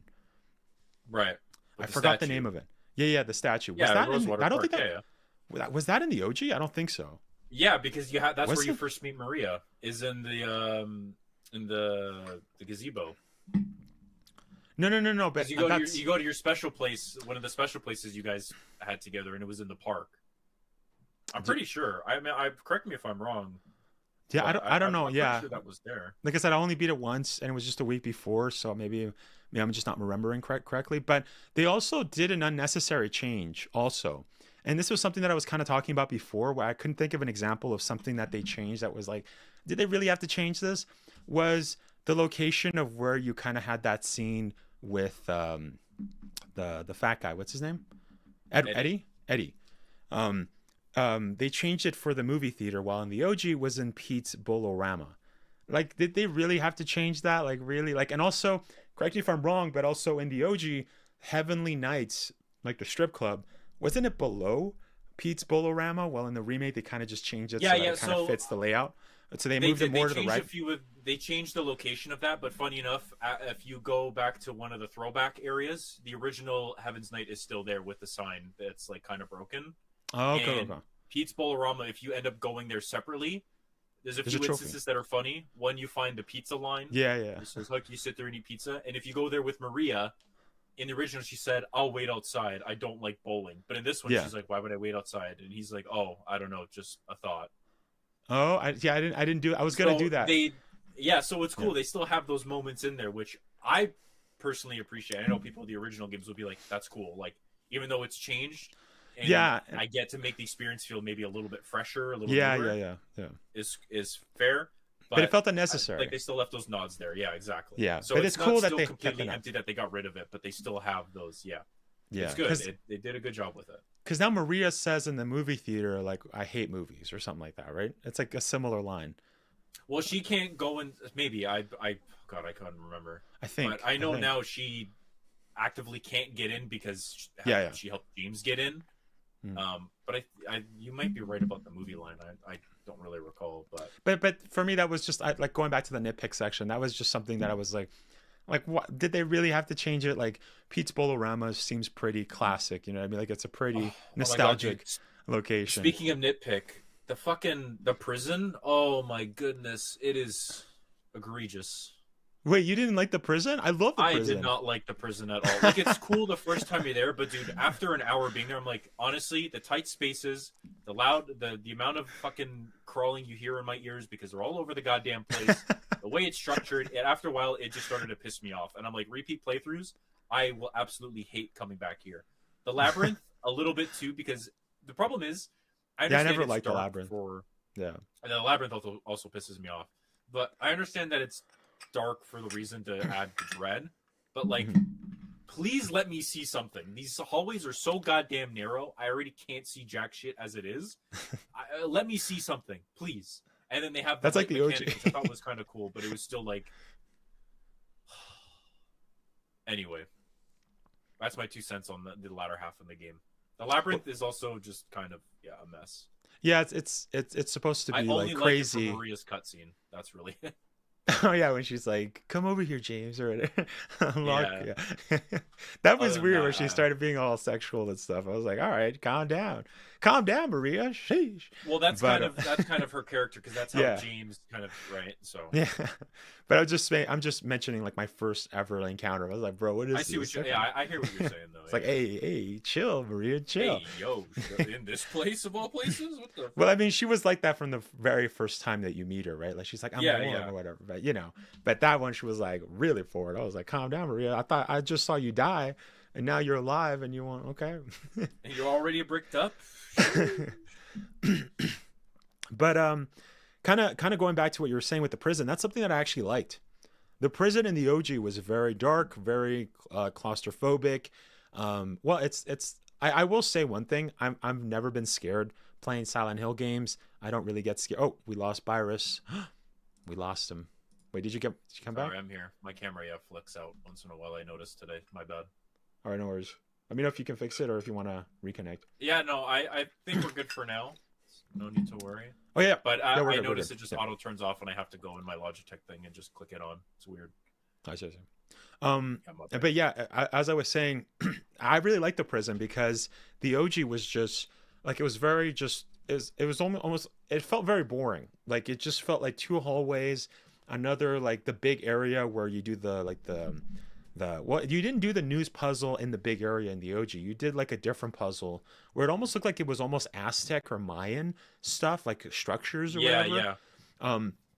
And there was like a thing you could hear like something moving around in like the location, which I guess they took out in the remake. I don't remember encountering that same kind of thing that almost seemed like something was underground moving, like a worm or something. But it was a very smaller area in the OG, and in the remake I really loved the level design, how you could go up and there was something else and there was another door. Is this the whole area? I love the level design of it, where it just made sense cool. of going back. I won't knock the way it looked, because to me I was here, I was like, wow, this looks fucking awesome. Excuse me, I keep swearing. I'm trying to get better at that on your streams. But no, that's okay. Like, you don't have to worry about that. You can swear. It's okay. Okay, just because I know it's more editing for you after when you cut them down. So no. I try not to. I don't think YouTube. Yeah, it's okay. You're good. But yeah, I will say I thought it looked like really cool. Like, don't get me wrong, I love anything that looks nasty, grotesque. Like half of my arm, like my whole arm, is about like decrepit garbage. Like I love the visualization of how it looks in this prison, and it just makes it look run down and depressing, and it looked great. But physically playing it for more than an hour and a half, after a while, I'm like, all right, I'm kind of done with this area. Especially because you go from it's completely dark too in the remake, room, like space to another cornered space to another cornered space. Yeah. Like the whole game is just about being in tiny spaces, and that's fine. I understand that's the aspect of it, but after a while, especially in a prison where it's a little more open formed, except maybe some hallways. Yeah, I think I would have maybe liked to seen that a bit more, because I'm like, okay, the gameplay loop for this gets a little monotonous when you keep doing it, and to me, it was just like, can we maybe try something a little different that isn't just like back in the day? Makes sense. You can only utilize so much of the software, but now because like, let's get a little crazy with it. But yeah, the OG was all claustrophobic. It was all just like tight spaces, very closed off. So for me, I don't think it really bothered me that much. But I mean, that's fair, right? I mean, it was very closed off, very like, I mean, it's a prison, right? So prison, especially in the 18th century kind of prison, right? Well, to be fair, yeah, you're not wrong there. But I think I personally think it would have benefited for being just a little different. I would have liked to have seen. I know it was like what, maybe 2 levels in a basement. I would have liked to have seen maybe a few more levels. Like, this part wasn't in the overworld as of yet, right? What? No, it was. Prison? If no, that it was yeah. So I would have liked if they just went batshit crazy, made like fucking like 6 floors that just went up, and it just looked. That would have been like, cool. Insane. Like that would have been really cool because you kind of get those aspects, especially in the hospital when you see the rain come down with Marie in the other world, and it just or the labyrinth. Black. I would have liked and the labyrinth. I would have liked to have seen maybe more of that in the prison. I know it kind of does that, but I would have just liked to have seen cells and cells and cells just go right to the roof, and maybe you hear more of the creaking, people being distressed. I thought that would have been, I think, a better utilization of the prison instead of kind of doing the same formulaic stuff they had done basically the whole game. Well, that's why I liked it. Kind of understand because it's like the hallways before you get to Angela, and it's supposed to look like a home, like a hallways in a home. Yeah. But like that, I was okay with. The prison I thought would have been cool if they maybe did something more like that. I don't know. That's just me personally. I'm probably the only person who feels like that, but that's what I would have liked to see more. Right? Just something that maybe visually changed how it was perceived instead of just the typical small corner, little hallway. I would have liked to just. I think, I'm just going to end up repeating myself. So yes, I will end there. Yeah, no, I mean, it's funny that you brought that aspect up, and I think that would have been it would have been way better for me if it was almost like an exaggeration of what the prison was originally, because that's what Otherworld is. Otherworld is almost like a hellish, twisted version of the actual place, because when you're in Silent Hill, the same buildings, the same general location of everything is the same, but once you go into like the hellish location of Otherworld, that's when things start turning very, like the areas that you thought from before get changed up. Like, for example, in the hospital, they kept like the OG like courtyard, which was just like a square metal box. But they also let you go into the actual courtyard earlier, right? So that's how the hospital used to be. So it's almost like, Stranger Things and Upside Down, where everything is kind of just a twisted version of the actual thing. So I think that's why Otherworld is like that. But that's a very good idea. I think it would have been even better if it was like that. But going back to what I was saying, that's why I liked it, because in the OG we didn't have levels, right? It was just like hallways of the area. It was very minimalistic, very tight spaces, very just it wasn't a big prison. But in this one, adding the top levels and like the other kind of floating area where there was like it almost felt like there was another prison on top, that location was super cool, and I liked how everything interconnected. But that's interesting that the reason you didn't like it is why I liked it. that's cool. That's a cool dichotomy. But anyways, let's continue. Yeah. So the other thing too is I as mentioned before, I don't get scared when I'm playing. In this game, I really respected the fact that they didn't do cheap jump scares. Now, you could also argue that, if you saw a mannequin in the corner, you get really jump scared or whatever. But it wasn't like a jump scare you've played a lot of indie horror games, Virus, and you know how there's a lot of them where it's just like, wow, and they put the volume, they just freaking jack it to 100%, and it's like, bro, that's like a cheap, you're trying to get a reaction. To scare someone. Yeah, but it's like super cheap. Yeah. You know what I mean? And in Silent Hill, I can only think of like a couple of areas where it's like that. You know what I mean? Like, for example, in the prison, as we were just talking about, where if you touch the bathroom door once and then you leave, you're somebody like, open up, FBI, banging on the door, that kind of a thing. So that was the only, I think, and there was also another section too where I think there was like an actual jump scare, but obviously it didn't affect me. I don't get jump scared or scared, but I really respected how Blooper Team, they didn't really do that. Like, as we discussed before, it was more of the psychological. They really respected that of the OG, where it was more of like you kind of thinking and in your head like, oh, there's something here, I got to get ready, like I gotta stay alert, when in reality there's nothing there. That's what I Yeah. think was really fantastic about this game. And I really respect Blooper Team for not using cheap jump scares like that. You know what I mean? So obviously that psychological thing kept you at the edge of your seat, which was great. The other thing To too. me, that's. Oh yeah. Oh, sorry, Go ahead. Go keep ahead. going. No, I go was ahead. gonna say, like, that's kind of how I feel about movies too. Like, a great example of this I always like to bring to people's attention. I don't know if you ever watched the movie It Follows, but it's a great thriller horror movie that doesn't rely on jump scares. I think there's maybe one jump scare in there, and it doesn't really have like a notable cue. The thing just happens. If you watch the movie, you know what I'm talking about. Tall guy with no eyes, creepy as shit.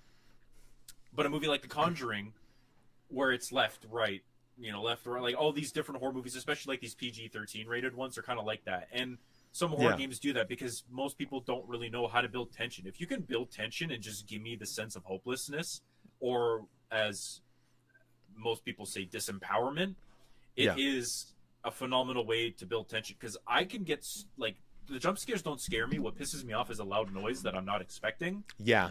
And it's a cheap reaction. You want to get a genuine reaction out of me. A great one that did it was first time playing Resident Evil Village. I remember playing that at 2 a.m.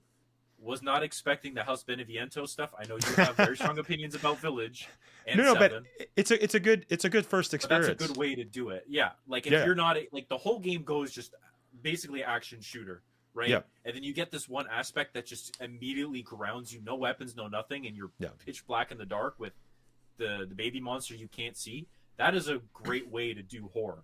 Again, Silent Hill is another great thing. The Woodside apartment, it's completely dark and eerie and atmospheric.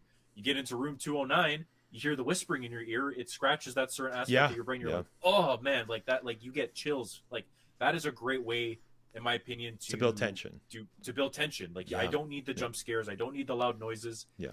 There's very few instances where I think it's earned. Conjuring 2, I think with the lawnmower scene is a great way to utilize a jump scare. Because you're waiting for it, it's building that tension, and then it hits you with it, right? Maybe when you're starting to come down, like, okay, this isn't as bad, which I think a lot of games can utilize from, but a lot of the times it's not. It's just bad, cheap jump scare. Outlast is absolutely terrible for that shit. I've heard. Insane. I've heard of that. I like Outlast. I think it's a really well made game, and it's really intuitive. But the amount of jump scares is so unnecessary. It doesn't make sense. Another great. Kind of a jump scare, but not really, is Silent Hill 3, or is it 3 or 4? I think it might be 4. When you go through the hole the second time and try to find, I forget what her name is, not Elaine, whatever, and you see a mannequin sitting there with, I think it's holding a key. That's like another great one because it's like, oof, you're not expecting that. Stuff like that I think is really well done, but yeah, jump scares are cheap. Very rarely are they earned, and I agree with you. I'm glad that they didn't go that route for this game, which I know the original didn't really do except for a few instances. So I'm glad they at least kept that there to build that tension. I can't even think of any instances in the OG, but I thought this one was just masterful. Like the Blooper Team really did a fantastic. Like there's no other game that I've played it where it's that level, where like I said, the game messes with you and you're like kind of like, where I'm ready, I'm ready. You know what I mean? Like my arms are up, I'm ready. Right. But they did fantastic. And we'll catch up with some chats real quick. Fuzzy Bear says a lot of dead bodies look like James. It's creepy. Yeah. In the OG, I heard that obviously it was just because of it might have been intentional, but it's because of the whatchamacallit, the character model, and maybe because they ran out of budget. But a lot of games kind of reuse their, like we were just talking, Angela in the OG and James and even Maria all look the same. Like they look like they're just the same guy. But yeah, definitely. Kay says, hello, I'm back. Nostalgic says, what are your thoughts on the prison and the labyrinth? Oh yeah, good timing. Good time. Yeah, we talked about that. That was from before. Nostalgic says, that's how I felt, like it dragged on a bit. Okay, so yeah, the prison. Yeah. Lord Viglar says, yeah, great moving. I think that's when you're talking about the Conjuring and the other, It Follows, yeah. Lord says, the cat in the locker in Silent Hill 1 is earned. Yeah, so I don't even. I have to play I have to beat the first one because, like I said, I only got to like the school as a kid. That was my first experience. But yeah, I'm gonna have to but now I know. Now I know about it. Nostalgia says, "Hey, what did y'all think of the music in Silent Hill 2 remake?" That's a good question, Nostalgic. Phenomenal. Absolutely great. I'll let you go first, Bars. So good. I mean, it's the same original composer. He came back and he banged it out, and it's even better than I didn't even know the original. I think the only thing that I wish was maybe they left a little bit the same was the Heaven's Night, because they kind of diluted it a little bit. Yeah, that really, was. You don't get those, I didn't like that. Yeah, you don't really get the melodic, punchy drums like you used to in the original. Yeah. They made it seem more ethereal, which is cool. Like, I get it. Again, it's the vibes for it. But I personally like the original version of the Heaven's Night theme a little bit more. Yeah. But other than that, I think the soundtrack was great. It's all good. Like, they rarely touched anything from the original, and I think that was a smart play. You don't really want to mess with that stuff, and they did a great job of it, honestly. Yeah, so for me, I actually prefer the OG. And the reason is because I had no idea it was the same composer, but that's interesting. Yeah, I actually prefer the OG. Like, especially, I don't even remember the music, because like I said, I only experienced that scene once, but it's the scene where James and Maria start like talking like for the first time in the pier. In the OG. I like that one a lot better. And one of the songs that I really did not like was the one Heavenly Nights, right? The strip club, or is it Heaven Nights or Heavenly? Correct me if I'm wrong, Heaven's Night, yeah. Heaven's Night, okay, yeah. That strip club, all I heard was bass, was just like I just kept hearing the bass when Maria and James. It was very bass heavy. I don't know. I was not a big fan of that. That was probably the worst song for me. And also, I didn't really like the like the electric guitar with like the whammy bar. I thought that was kind of like, okay, it's a little annoying. You know what I mean? Obviously, they kept the same kind of piano, like like that's classic. You know what I mean? Like, that's nostalgic. So I think for me, I like the OG. I like the OG a lot better. Yeah, for the soundtrack. Just because of those reasons, right? I didn't like that. I don't blame you. Yeah, I don't blame you. It's a great original soundtrack. Like, honestly, if they just ported that from the original into this game, I don't think anybody would have complained. Yeah, honestly, they should have just done like the the Resident Evil 2 remake, or RE4 remake. You know, like where they kept the same music. I thought they would have had. Yeah. I thought they would have had that as a feature in the game. I was really surprised that they didn't. But mind you, I guess the music's basically somewhat the same. It's just, a few different instruments to make it sound a little bit more modern. Yeah. But yeah, I agree. I feel like they would have benefited from having that choice as well. Yeah. Kind of continuing on with things that I liked. I think we're almost done. Yeah, we're almost done. Is Luke Roberts. So the voice actor for James, I thought did a fantastic job. We kind of mentioned it before, but one thing I had no idea was that he's actually British. He's British, but he's actually British Canadian. So I think that's why he does such a fantastic American accent. Because, obviously if you're like, dual citizenship, you can kind of do both accents. Because it's very rare for an actor from the UK to do a good American accent. Like, there's very few actors that can pull it off. And even the same vice versa for American actors to pull off a good, a British accent. But no, I thought Luke Roberts did a fantastic job. Honestly, I that's crazy for me. I had no idea he had a British accent. That was crazy. Did you know? I was going to ask you. Did you know he was Canadian? No, that's how I feel about a lot of people who play American like characters, like Tom Holland, Tom Hardy. Like, a lot of these people are British and they American accents. The first time you hear them speak, you're like, bro, what is, like, Andrew Lincoln is another one from The Walking Dead. Like, I'm like, this man sounds like this, and he sounds like a grizzled like army vet. What is going on? Yeah, I don't understand why they love to give these roles to the British people. It's so funny. Yeah, it's honestly crazy, but I guess, like I said, it's probably because he's half Canadian. But dude, that was fantastic. No, he knocked it out of the park. Job. I heard that he's actually in like the running for best performance for Game of the Year, and I actually have to vote for at the Game Awards. I have to vote for that because I think he definitely deserves it. I don't think there's any other game where that actor did that great. Obviously, Dead Rising, we just had Jace Patrick on. He was also, I thought he did a fantastic job, but that's more of like a remaster. So I think that's why, even Silent Hill, and that's, I guess, another point that we should bring up. Apparently a lot of people were kind of pissed off that Silent Hill was not really in the running for Game of the Year. You know what I mean? Yeah, Like, I wasn't necessarily pissed myself. I was just like, I feel like that's an odd choice not to have one of the better games of the year that looked like this and came out in this great state, especially when people thought it was going to suck, not being a game of the year contender. I thought that was really strange. They did it because they're going to end up giving it to goddamn Elden Ring DLC. That's why. They knew what they were doing. But I've heard people, I've heard the really great argument kind of opposed to this is the reason why people were kind of pissed off is because they're also pissed off at Elden Ring as well. Like, they're like, the argument is that people think that remakes and DLCs should not be in the running for Game of the Year, obviously because it's not creative. And I guess my counter argument to that would be that since Silent Hill 2 isn't just a simple one-to-one remake, it is a reimagining, right? I think that alone kind of just makes the game, I think, worth being. And since they did such a fantastic job, it's not like Dead Space, it's not like Dead Rising Deluxe Remaster, it's not like that, right? It's not a simple one-to-one where it's like, yeah, you know. And even with Dead Rising Deluxe Remaster, like, we just had Jace Patrick on, what was it, 3 weeks ago, and Jace was talking about how they basically just said the same lines over, right? So there wasn't a lot of creativity that the actors had. They basically had to have they got the same lines, the same, you know, and they had to have their voice go match up with the same thing, right? There's only certain times, I think, very minute, like very rare times where the actor Jace had the ability to change. So for that, it's kind of like, okay, well, that's understandable. You know, that should have been in the Game of the Year back in when the game released. You know what I mean? But when it comes to Silent Hill 2 Remake, I think the counter argument is that, no, it's a reimagining, I definitely think. But, you know, I mean, I guess the other thing, too, is that it shouldn't be surprising.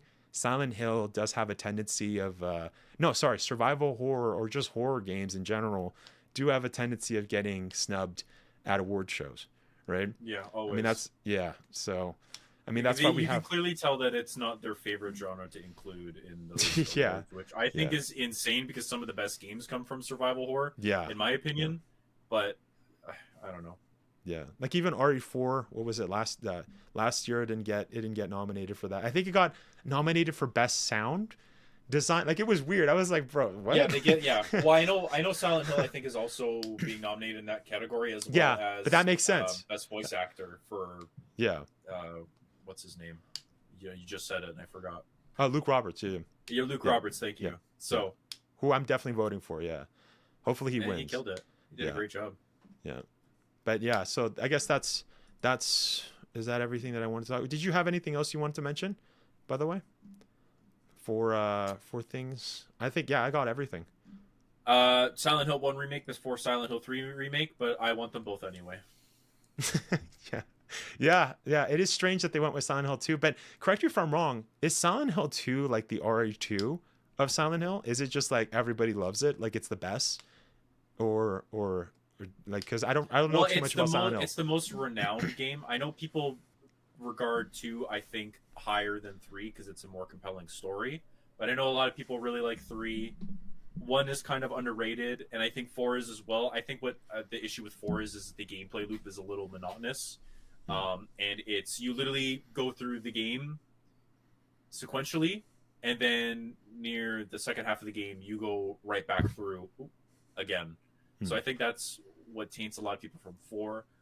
I've never personally played 1. I know the story. If you've watched the Silent Hill 1 movie, it's kind of like that. Obviously, things change, but... Yeah. And, yeah, I think Silent Hill 2 is just revered higher than all the other ones just because it's a more compelling story and more compelling characters. But Silent Hill 3, I think, is also a great game. Yeah, Lord just said in the chat, like, Silent Hill 2 is a standalone, Silent Hill 3 is a direct sequel to Silent Hill 1. Yeah, which I think is why maybe people don't regard it as much, because if you don't know the story of Silent Hill 1, you won't really be lost playing Silent Hill 3, but it definitely does help to know that story as well, to understand kind of what's going on. Yeah. But I guess it's also just a matter of opinion too, right? I just know more people like Silent Hill 2 more than the other ones. Yeah. But that's good to know. So it is kind of like the RE2 of Silent Hill. A Nostalgic Gamer says, do you think remakes should continue? By the way, how's it going, Kyle? Thank you so much for stopping by. Sorry, I missed your chat. Yeah, I know. As Virus just said, yeah, they should remake. What did you say? They should remake 1 before 3, one right? before 3, but I want them Yeah. both anyway. Yeah. I'm kind of in the same boat. I mean, I played a bit, like just like the intro sequence of Silent Hill 3 because one of my cousins actually gifted me like the PS2 copy of it. This was like, I don't know, 2010 or something like that. He gave me that, and now it's like what? It's like worth like 200 or 300 bucks. Something crazy right now. But I only played the beginning, but it looked very interesting, honestly. And I like I said, I only played the very beginning of Silent Hill 1, but I'm definitely going to do that. That's definitely on my to-do list now that I'm officially a Silent Hill fan after Silent Hill 2. Silent Hill gamer right here. Yeah, but kind of, I guess that kind of leads us to I personally, I like to do a review score. But I kind of want to hear, do you like to do review scores, Byrus? Or do you just want to say if it's awesome or I normally don't. If I do it as like a joke in my videos. Like I don't really take reviews. Oh yeah, 10 out of 10 because I think it's different. Too much water. Like yeah, everything's either 10 out of 10 or I go 3 out of 10. Just like as a joke. But I know it helps people to kind of give an idea. Yeah. I personally would give Silent Hill 2 an 8 out of 10, maybe 8.5 out of 10 because of all the extra content, especially that they added 2 new endings, which is absolutely insane. Yeah. But again, to me, scores personally don't mean all that much. Yeah. Because it's all it's very subjective. Based. So my rating can be different from yours. Yeah. Which is why I think discussions are important, like we did today, because we get to, like, for example, the prison thing. We agreed to disagreed on our thoughts on it. Yeah, right. Well, that was weird because we liked it and hated it for different reasons. Different right? reasons, yeah. No, for exactly. for the same reason. That's it, actually. Yeah, because you thought you wanted the prison to be more, and I liked that it had more, right? Already. Compared to the original. So you're right. So that's a funny circumstance, but yeah, I guess for me, what I would rate it is. Honestly, the biggest nitpick that I have is that the replayability aspect isn't there. So it's not like Resident Evil, like the Resident Evil remakes or even like the OG Resident Evils, where they have fantastic end game rewards, where it kind of just makes you want to play the game and beat it on the hardest difficulty. So you get like the OP weapon. That's awesome, right? And obviously, as we discussed, that is something that the OG had, which I had no idea. So that's just an OG problem that they just brought into the new one. So obviously it's not going to affect my score that much, but I would have liked it if it was more like RE4, where, you beat the game also rewarded you for that, because, I've kind of discussed this in previous videos. There's some kind of trend that's going on where they're not giving trophies for beating the game on hard. Like, for example, all of the games that I've beaten, like in the last 2 years, I've beaten them on the hardest difficulty, and the game doesn't reward me for any of that. They don't even give me a trophy. You know what I mean? And it's like a trophy isn't that much. Like, for example, God of War Ragnarok. What was that, 3 years ago? That game did not give me a trophy or anything special for beating it on the hardest difficulty on my first playthrough. That kind of pissed me off too. Yeah. The same thing. Jedi Survivor, I believe. What else? I'm just thinking at the top of my head. There was something else that I just, obviously this game did not give me any reward for that. And just having, the chainsaw just thrown at you, I think they could have changed that. Even though that was an OG problem, they could have added more to that. So for that reason, I think just because it doesn't have that, I can't rate it higher than Resident Evil, right? Especially Resident Evil 4.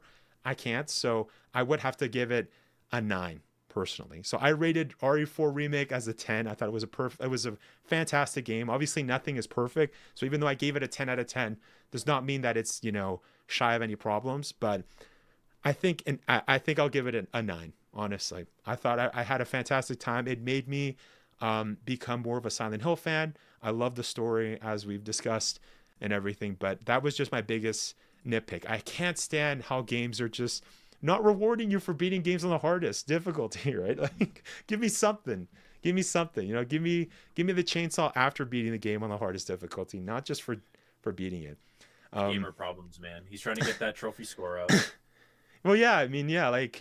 One game that did do it was Baldur's Gate 3. I will say, Baldur's Gate 3 does reward you. Play that. Yeah, for beating it on the hardest difficulty, and it is hard. So, do you think?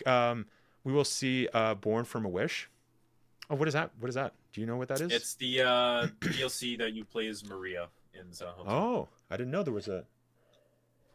I don't know if you DLC. remember. There was this one like it's called a mansion, but it's like a nicer home. Yes. Where Yes. you have to. Yeah, she walks in. She's like, "You okay?" And she doesn't walk in there with you. She's like, "I don't know. I feel weird about this place." It's like, Yeah. I've never been here before. At least I don't think I have. Yeah. That's where it takes place. Is kind of one of those areas. And is Maria a real person? That's something that I didn't understand. Or was she like the I don't boss? think so. I think she's a figment of James's. She's like a manifestation of James's guilt. No, sorry, that's Pyramid Head. She's a manifestation of James's desires for his wife, which is why she is dressed a little more like sensually, or more sensually, and talks a little bit different, but looks basically like Maria. Yeah, I kind of saw her as like a demon or something like someone you don't trust. Obviously, from like my first experience of it, playing the OG on the hardest difficulty.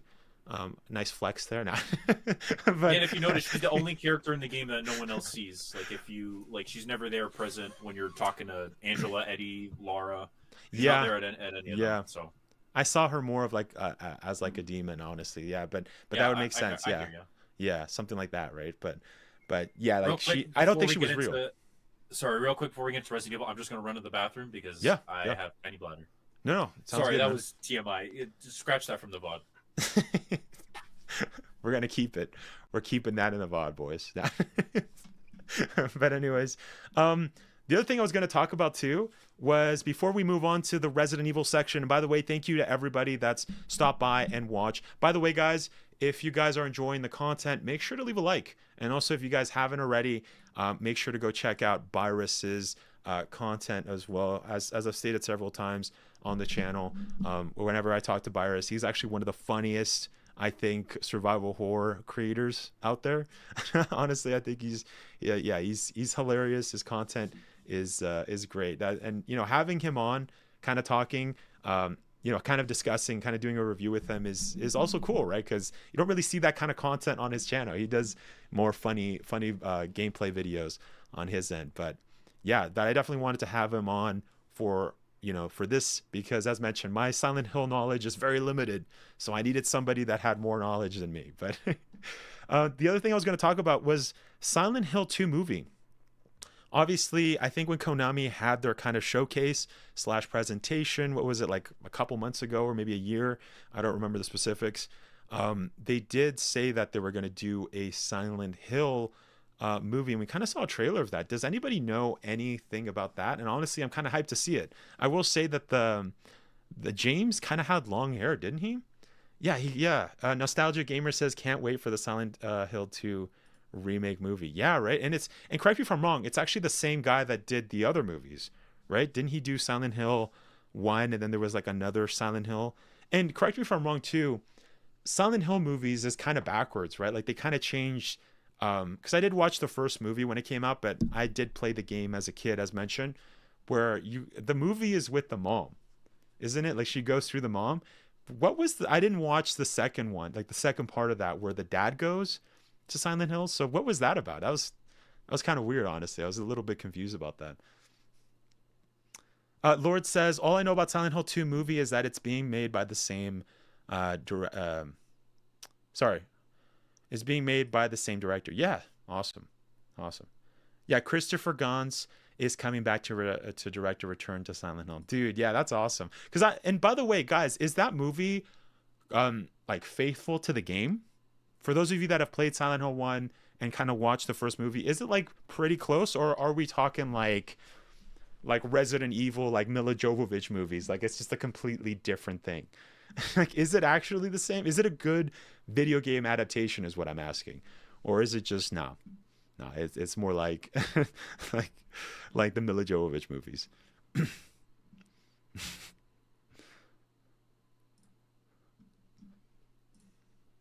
Yeah, it's pretty close. Okay, that's awesome. Okay. Yeah, because like I said, I wasn't really sure about that. Wasn't 100% sure about that, so that's good to hear.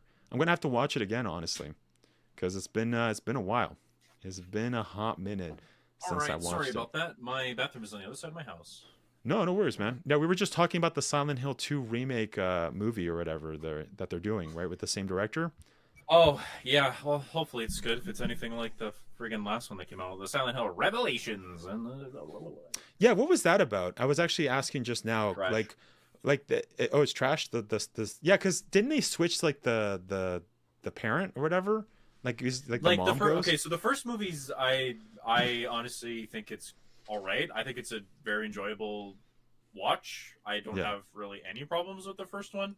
There yeah. obviously are some things that are questionable, but the second one is garbage. It retcons basically a lot of the first movie. I only really like it because Heather's in it, but a lot of it doesn't make sense, and the inclusion of Pyramid Head in those movies also don't make sense. But he's not an entity of James's manifestation of his guilt. He's just kind of a Silent Hill keeper, I guess, now in these movies. So he's bigger. He's almost as like bigger than Silent Hill at this point. So it's kind of like I understand why they did it, but Yeah. I don't know. It's weird. I've also heard that some fans have wanted Pyramid Head to whatchamacallit to come back more and more games, right? He shows up in the third one, doesn't he, or no? No, Like I said, I don't think. no. I don't think. Okay, all right. He was only ever just he was only ever just a manifestation of James's guilt Because it's That's what personalized. to think that he's there to punish James for what he's done. And it But almost looks like Pyramid Head is James, because they're almost like the same height, yeah, right? yeah, that's well. Again, it's kind of it's him punishing himself more or less, Yeah, right? yeah. So, but he's just such a big character nowadays that I don't think people will complain if he's really in it. The diehards I know more would be like, what, like why this doesn't make sense. But Yeah, he's at this point where he's almost bigger than Silent Hill itself. So it's like yeah. they'll put him in more things because he obviously prints money. Also, people just like masked men. I mean, I can't compl- hey, listen, I have this that I paid way too much money for, so I can't really, Dang. I can't That looks really awesome. say shit. Like I love Pyramid Head, I think he's sick. So I'm one of those people that don't care that if he is or isn't it. Wait, show it again. Show it again. But Dang, that looks awesome. How much did you pay for that? No, that's worth. Too much. That's worth though. That looks yeah, good. it's a crazy piece. I can't really display it because I don't have much space in my room for it. But I have them just off to the side here. And what's the body on the floor? Is that like It's just a pair of legs. It just it cuts off at the back. Just I see. It wouldn't fit, but yeah, no, it looks I would nice, assume it's supposed to be the mannequin, but it doesn't have the same structure as it, so I'm not entirely sure. But that's what I would assume it's supposed to be. But then again, yeah, Nostalgic says the second movie is terrible based on the third game. Yeah, it's based on the third game, and it's stinky garbage. Yeah. Lord Viglar says Christopher Gans changed the lead to the mother because he felt the role was too feminine to be male. Plus, the ending has to do with motherhood and birth. Yeah. I think I've heard of that. Like, it's very, like, wasn't it like an occult or something in Silent Hill or something like that? I have to play it, so. Yeah, the first one. Well, I guess the first and the second one. Yeah. But the third one are all the themes of motherhood. Women just being a woman, motherhood, and birth as well. I'm pretty sure. Yeah.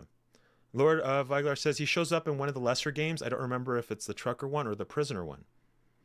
Interesting. Oh, okay. Is it Homecoming? Homecoming is yeah. the one with the trucker, I think. I think I played that one just like a little bit. Yeah, I hear that one's not really good. Yeah, it was Homecoming or I played Shattered Memories as well, but like the PSP Shattered Memories, one. I hear mixed things about. Yeah. I played that one. Yeah, the PSP one. Yeah. I played that. That Book of Memories. That's what I'm thinking of, right? Like the top-down shooter. That one. Oh, you're talking about Lord? Like Lord's chat or? No, you were saying the PSP one, Silent Hill. No, that one. The PSP was like a remake of like the first one, but like a reimagining of it, and it's like you don't fight. You know, the one I'm thinking of, Book of Memories, came out for the Vita, which was a top-down like I see. RPG type shooter, which is strange. Yeah. All right. Anyways, guys, we're gonna go to whatchamacallit, the Resident Evil section of it. It's a big section, as I was telling Virus the other day, but we're gonna go over it. We'll be here. Yeah, it's pretty big. It's a pretty big section. There's a lot of stuff I want to go over. We're gonna go over it pretty quickly, but we'll see. But before that, I'm actually gonna go to also go do a washroom break as well. I've been drinking a lot of liquids. I got to get more liquid too, just for my voice, because I don't want it getting tired. Nostalgia Gamer says Silent Hill Homecoming is with Alex Shepard, and Shepard Glenn's Pyramid Head made a brief cameo, and even had an unlockable Pyramid Head helmet and a cutscene. Oh, okay, so that's the one then. Okay, awesome. Yeah, so it's Homecoming. Thank you, Nostalgic. Yeah. So if you want to read chat or ask the chat any more questions, Virus, just keep oh, them busy. You know I love to keep them entertained while you're gone. I'll be back. All right. I'll be back. Guys, listen, if you're still here and enjoying the stream, make sure to hit that like button. If you aren't yet subscribed, which I'm pretty sure most of you in here are, make sure to subscribe or follow on his Twitch. You could also come and follow me on YouTube. Here you go. I don't know how much of this is going to show on my webcam, but hopefully it does. Go follow the kid. Look, we were talking about Silent Hill. I got a Silent Hill 2 video right here. Really good, really funny, at least in my opinion. Got some new bangers coming out as well. But, you don't have to, but you definitely can. That'd be pretty cool. Again, you don't got to do that. How's everyone else doing? I did just follow you not too long ago. Hell yeah, thank you. Sorry, I'm plugging myself on his own channel. It's funny. Anyways, when he comes back, we should do something funny, shouldn't we? I think we should spam something in chat. Should we say Wesker is washed? No, that's not very nice. Don't tell him I said that either. If anyone clips this out of context and sends it to him, I'm banning you from my Minecraft Christian server. Yeah. Hope everyone had a great weekend as well. I didn't do a whole lot. I've been playing a lot of Call of Duty Black Ops 6 because I am a bum and I love garbage games that make me waste my time and question my existence. So that's pretty cool. I mean, yeah, man. Silent Hill 2 is great. Resident Evil 9, I'm very excited about that. I had a birthday weekend yesterday. Well, happy, I'm assuming belated birthday. Hope you enjoyed it. Got what you wanted as well. What did you do for your birthday? If you care to share, you don't have to if you don't want to. But regardless, I hope you enjoyed. Hey, I'm back. Hey, he's back. Don't worry, we didn't say anything bad about you.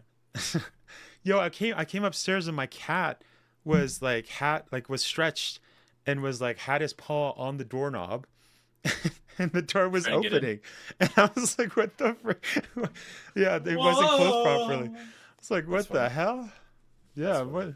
Cat almost escaped. I freaking love cats, man. I wish I had I kind of have they're my girlfriend's cats, but they're my cats too, Nice. How many cats? I was gonna say, how many girlfriends do you know? How many cats does your girlfriend have? 2. Just 2. Nice. A little a tabby and a black cat. Both very cute. Yeah, that was my cat. He's black, very skinny. His name is Gigi, like Kiki's delivery service. So Gigi, do you love me? What did I miss? Wait, Nostalgia Gamer says she had a birthday weekend. Birthday weekend, yeah. Well, happy belated birthday, Nostalgia Gamer. A lot of birthdays in November. It was Virus's birthday earlier as well, right? On the 3rd. November 3rd, already passed. Almost a month. Next week? Oh no, next week is still November. Jeez, dude, I don't know what's going on anymore. Man, this year has flown by, and I feel like nothing has happened. Oh, Rico says, "Hey Wesker, I sent you a message from Albert Wesker on Discord and play it on the mic." Okay, yeah. But sorry, what were you saying, Virus? You're saying nothing really happened this year, or you didn't celebrate it? Is that what you're saying?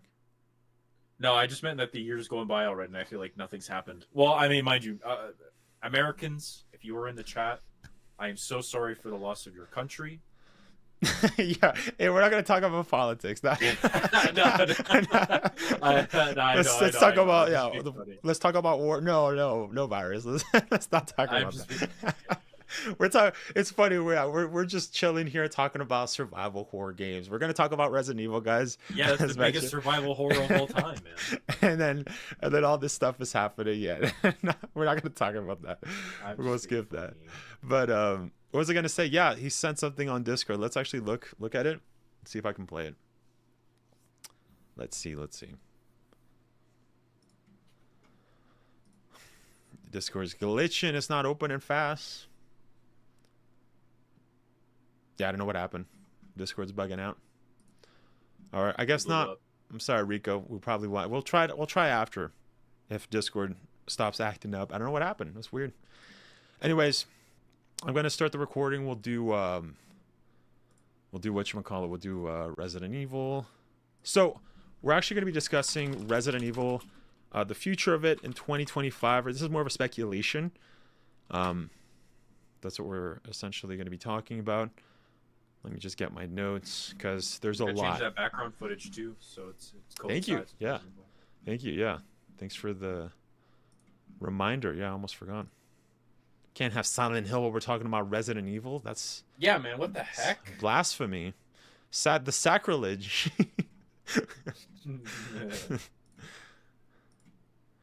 Let's see.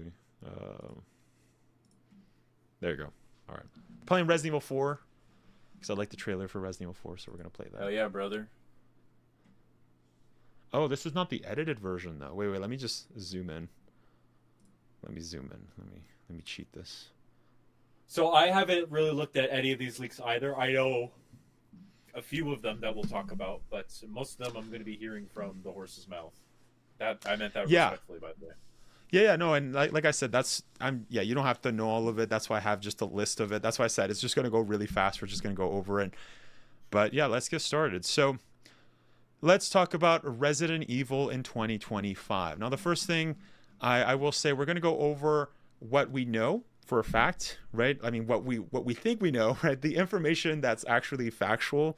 We'll go over some leaks that people that think are leaks, even though it seems like a lot of it is just rumors, fake rumors that are just, well, I guess rumors, fake leaks is what I mean to say. And then we'll also talk about what we think is actually going to, if Resident Evil 9 is actually going to be releasing in 2025, what time frame can we expect it, to actually release? So that's what we're going to be discussing. So for starters, there's been a lot of leaks that have just released. You guys have probably seen a bunch of other channels cover it, but it's worth noting that this actually came from Andy from Biohazard Declassified. Now, I should specify, Andy did not come up with these leaks. It was actually given to him. So, and since Andy from Biohazard Declassified is a part of Residents of Evil, he gave that information over to JJ and all the other guys, and they made a video kind of just talking about what was sent to Andy. Now, the first thing that I have to say, we'll go over what was said. We're not going to go over everything because obviously there's a lot, right? But let's actually go over that right now. So let's see. Let me bring that up. Oh, wait a second. Oh, this isn't it. Where is it? Here we go. Okay, so let's bring that up, and then we're going to basically just kind of break it down. Okay, so for starters, Resident Evil 9 will take place 4 years after Resident Evil Village, main game, not Shadow of Rose.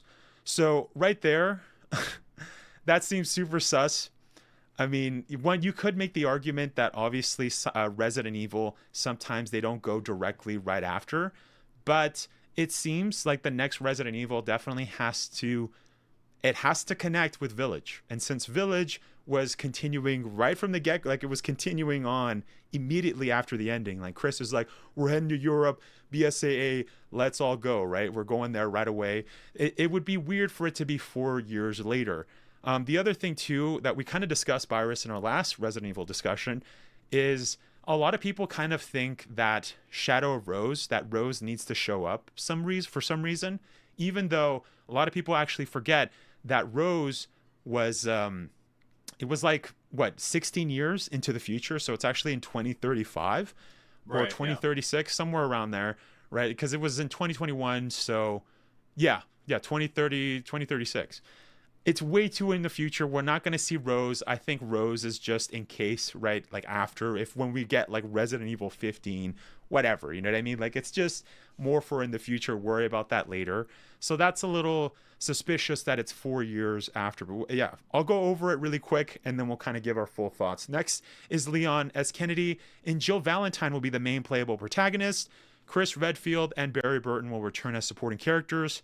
Jill will be dressed more tactically. Oh, 1 second. 1 second. My my dryer is playing in the background. Okay.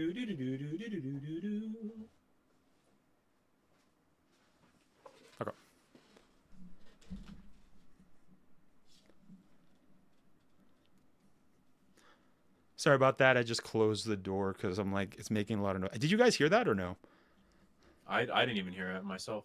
Okay, awesome. Yeah, because I'm like, I'm not sure because my mic's pretty good at rejecting noise, but I'm like, I don't know how good it is. Right. Anyways, Yeah. Oh, so no, it was solid. I didn't hear nothing. Okay, go. I'll continue. Leon S. Kennedy and Jill Valentine will be the main playable characters, protagonists. Chris Redfield and Barry Burton will return as supporting characters. Jill will be dressed more tactically, resembling her look in Resident Evil 5 Lost to Nightmares, while Leon will appear similar to his look in Resident Evil Damnation. Jill's appearance will remain the same, while Leon's will look older with an unshaven face and slightly longer hair. The plot revolves around Leon and Jill traveling to an island to investigate the company that created Evelyn in Resident Evil 7, who are now creating mass clones of the bioweapon Evelyn using the Mega Myci provided by Miranda from Resident Evil Village. Chris and Barry will call Jill and Leon several times to assist them on their mission. Rose will be mentioned. Jill and Leon will become infected by the Mega Myci and will experience hallucinations and hear Evelyn's voice throughout the game. Okay, so I'm going to stop right there. But what do you think about this so far, Virus? What are your thoughts? That's a lot of information for a leak. That seems like kind of a stretch, not going to lie to you. That seems like it'd be like an actual plot of the game, but I don't know how. Yeah. Yeah, so apparently this is a playtester, and I do have there's something very suspicious here that we are going to go over, because a couple of months ago, I actually saw a playtester kind of give his thoughts on the new Resident Evil 9, and he was actually pretending to be Japanese. He was trying to speak really broken English. Welcome. As if a Japanese. Oh, by the way, thank you so much, Silent Hill Remake Remaster, for following on Twitch. Really appreciate it. But love the name. Yeah. But as mentioned, basically this guy was pretending to have a Japanese accent, really broken English on 4chan, and basically said the leaks of all of this. And this is why I find it very suspicious, but we'll go over that a little later on. But yeah, what else do you think is super sus about this? That's a very good point, though. It's very specific for a leak. Yeah, I feel like they just kind of threw characters in there for the sake of it. I definitely feel like it will involve Chris, because that's kind of what they've been leading to for the last 2 games, so I definitely see that. Jill, I guess, makes sense because they are, I guess, somewhat in a unit, but Jill hasn't really been mentioned in a while, so that could also be kind of a stretch. Yeah.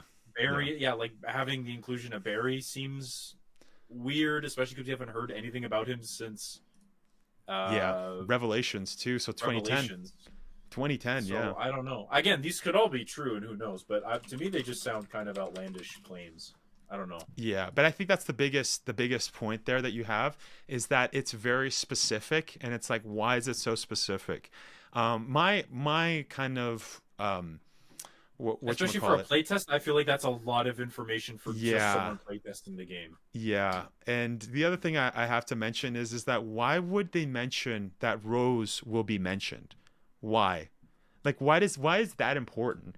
If this is 4 years after Village, which is, remind you, it's 2021. Rose is 1 year old, so she was born in 2020, I believe. So she's 5. Why are they mentioning a 5-year-old during that time, and why is that so important for us to know? It's almost like this person that came up with this leak, or the playtester, I should say, he doesn't understand that Shadow of Rose, and like I said, this is a common misconception. A lot of people don't understand that Shadow of Rose is literally 16 years in the future, right? 2035. So it almost seems like he had this idea of, oh, Rose is going to be mentioned. Why is she going to be? She's a 5-year-old kid. You know what I mean? Like, why is that important to the story? It's almost as if she's, 4 years later after Village. So Rose is 4. It almost seems like he got that confused, but that seems very suspicious. But what do you think about that, Byers? I feel so. This could just be copium or trying to make sense of it. I feel like it could make sense to mention Rose because they are aware that Rose could potentially be a bioweapon already by this point, considering all that's happened to her within RE8. So they may have a reference to her. I don't think they'd obviously use her in any sense because she is a literal child. And then everything that gets mentioned when she's older, like I could do things that Chris doesn't even know that I could do, yada yada. I feel like that they may explore that a little bit because if they're using the same, if they're still using the Megamycete to kind of replicate the powers of Miranda or whoever else, I could definitely see her being a factor in the story of maybe how they can potentially counteract something. But again, that's just me trying to make sense of something. We don't have that much information to go off of. Exactly. So, but I do see it being a plausibility, but nothing where it's like the main focus of the story is needing like Rose's genes or I doubt it. Yeah. But because I don't know. Yeah, they have what's her face? They have dude, I forgot her name. Shoot. The Ethan's wife. What's her name? It's not Miranda. Why am I thinking Miranda? Mia. Mia. There we go. Yeah, because Miranda was, pretending to be Mia for a couple months. Yeah, Mother Miranda. Yeah. So, there's a lot of problems. As mentioned, the problem. I mean, one could also, if I were to give the benefit of the doubt, he's just mentioning it, but it's still very sus. Like, why would you mention that in a playtest? The other thing too is that, as mentioned, I don't think it'll be 4 years after the game. That seems very like, what's the point, right? Like they're just really like, obviously, the only times I think that Resident Evil has kind of left it kind of open-ended, where they didn't continue what they were going to set out to continue, was kind of like Resident Evil Code Veronica, where at the end of that they were like, we're gonna go stop all bioterrorism, but that was fine, right? It's not like, it's very open-ended. That scene, that dorky scene at the end with Chris in the ship, and then also with Revelations, right? Revelations at the end when it shows what's his name, Raymond and Jessica Sherwood, where they're like in Italy or somewhere in the cafe, and that's open-ended. And then obviously in Revelations 2, where we saw Barry last with whatchamacallit, Barry with Alex Wesker inside the little girl, right? Natalia. So, you know what I mean? Like, that's the only way where I would see Barry come back, is if it's something that's similar to what I theorized. By the way, if you guys haven't checked out that video, it's 5 things that I think Resident Evil 9 should do. That video, I kind of go in over the fact that we definitely need to see Alex Wesker make a return, and also Albert. So unless it was like that, but I doubt it, man. Like the way, like if you were play testing, wouldn't that be like important information to kind of let out, and say? But that's a very good point that you said, that a play tester wouldn't have access to all of this information. Usually, what I've understanding with play testers that they only have like a small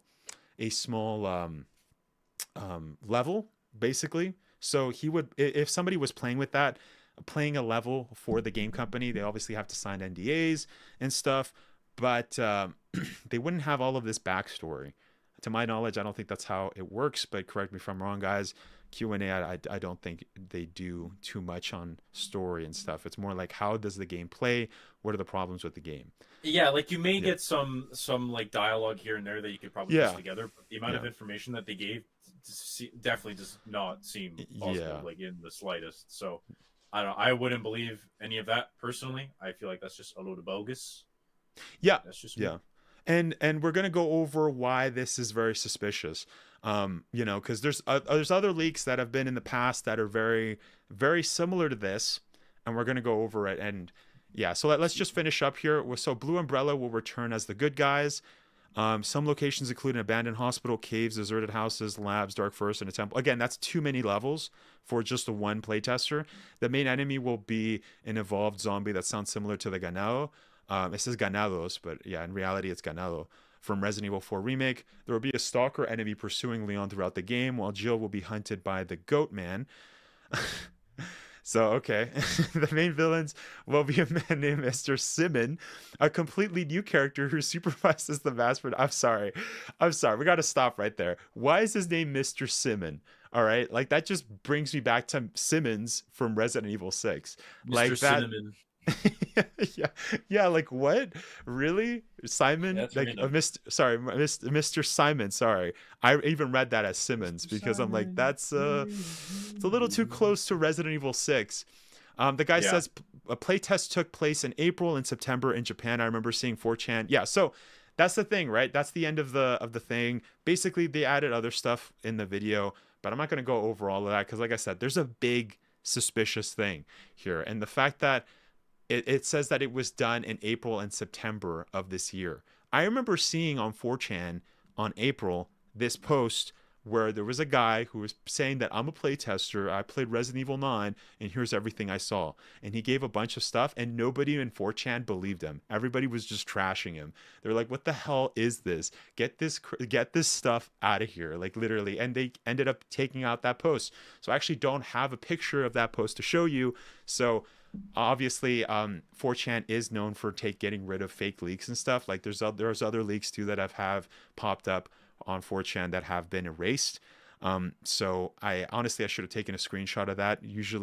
People usually do that, but I can't find it. I actually looked at my bookmarks. I couldn't find that specific article.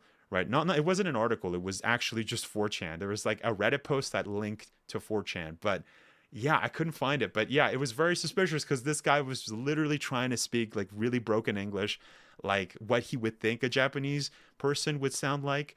But I've lived in Japan. I was studying Japanese with my friend for 2 years in high school.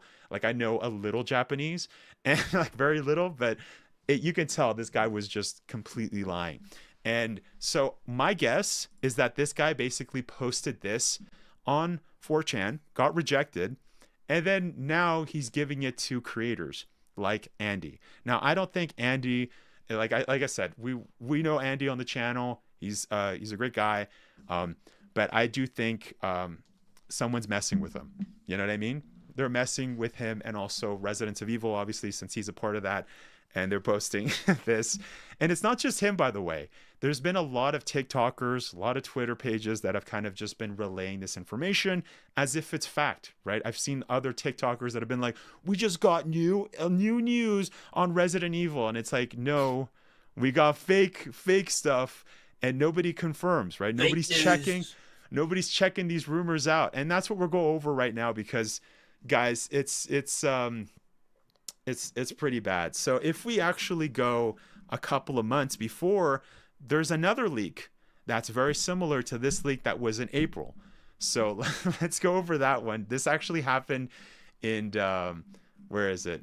This was actually in September, and I kind of want to just read this out and kind of just see the comparisons, right? See the similarities but the differences of it. And this is again why this is super suspicious. So September 27th of 2024, this is actually the NeoGAF article. I'll have all the articles in the description. I'll try to have it on the live stream, but obviously in the video, you'll be able to see that right away.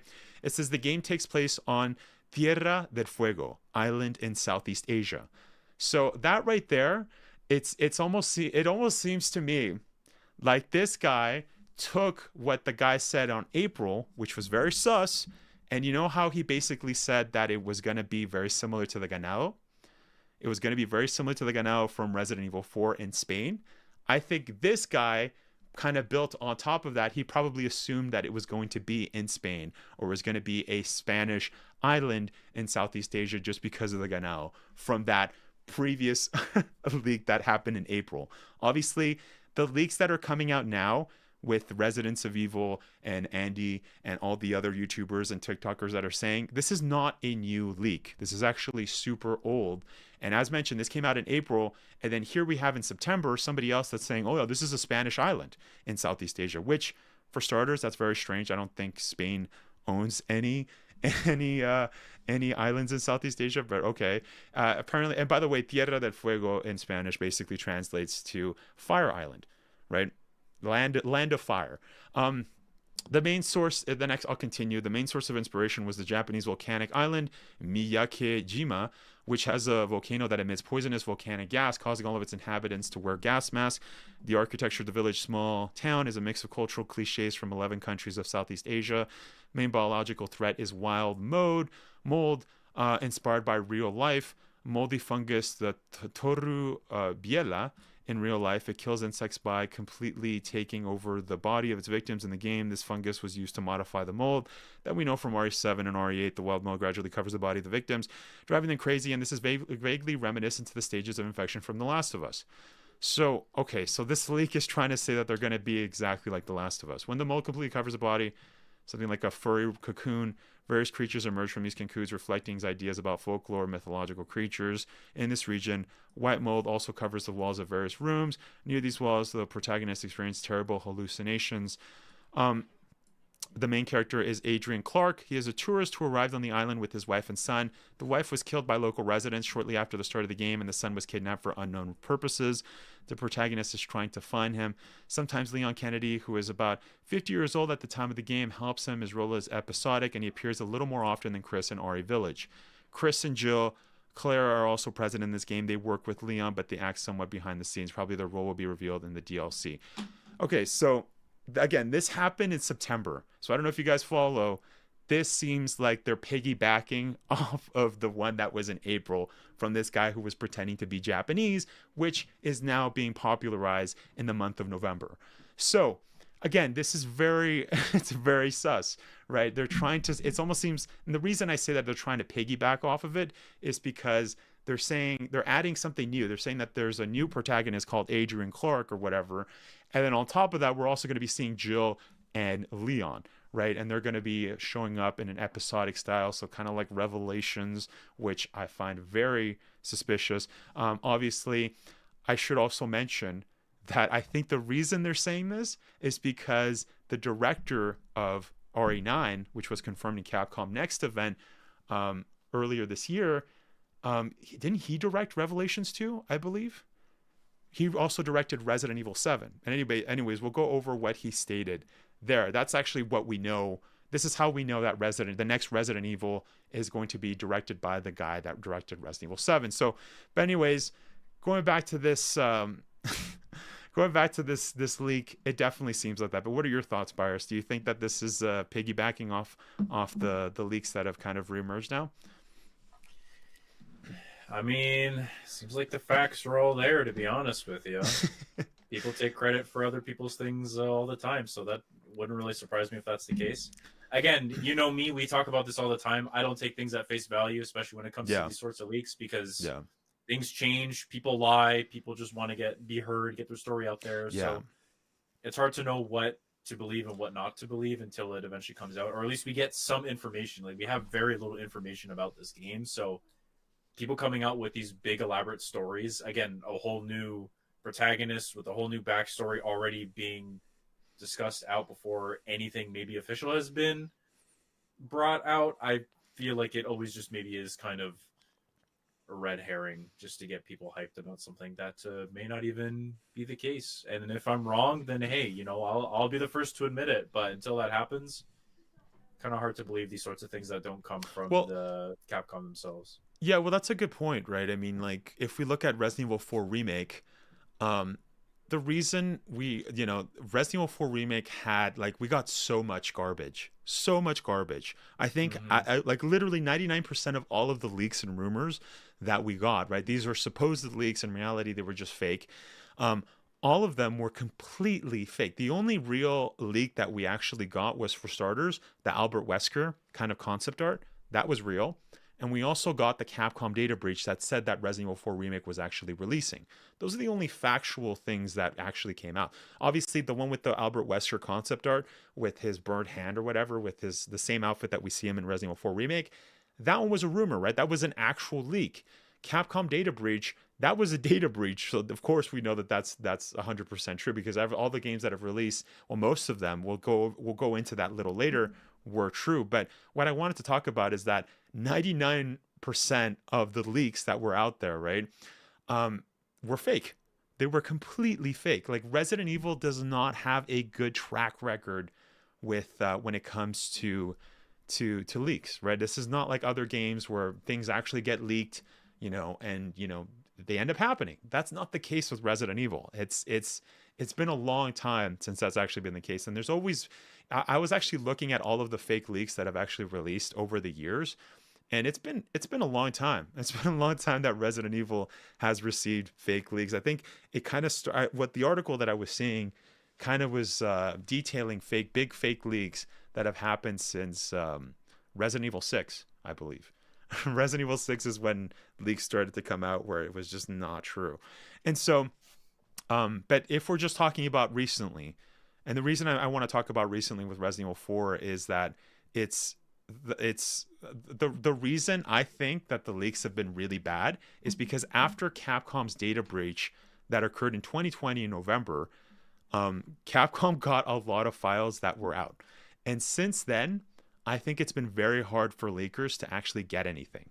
So that's why when Resident Evil 4 released in 2023, the year before 2022, we got so much garbage, right? None of it was true except for that one Wesker leak. That's about it. Like everything else, the fact that there was going to get a Hookman, the fact that we were going to get all hallucinations 100%, that it was going to be just like Resident Evil 3.5, that it was going to be, Krauser wasn't going to be a part of the game. There was no island section. Luis was going to have his own thing, own missions. Like it's just kept going on and on and on about just nonsense and nonsense. So when you were saying that it could be wrong, I think just logically one could ascertain that none of this is true.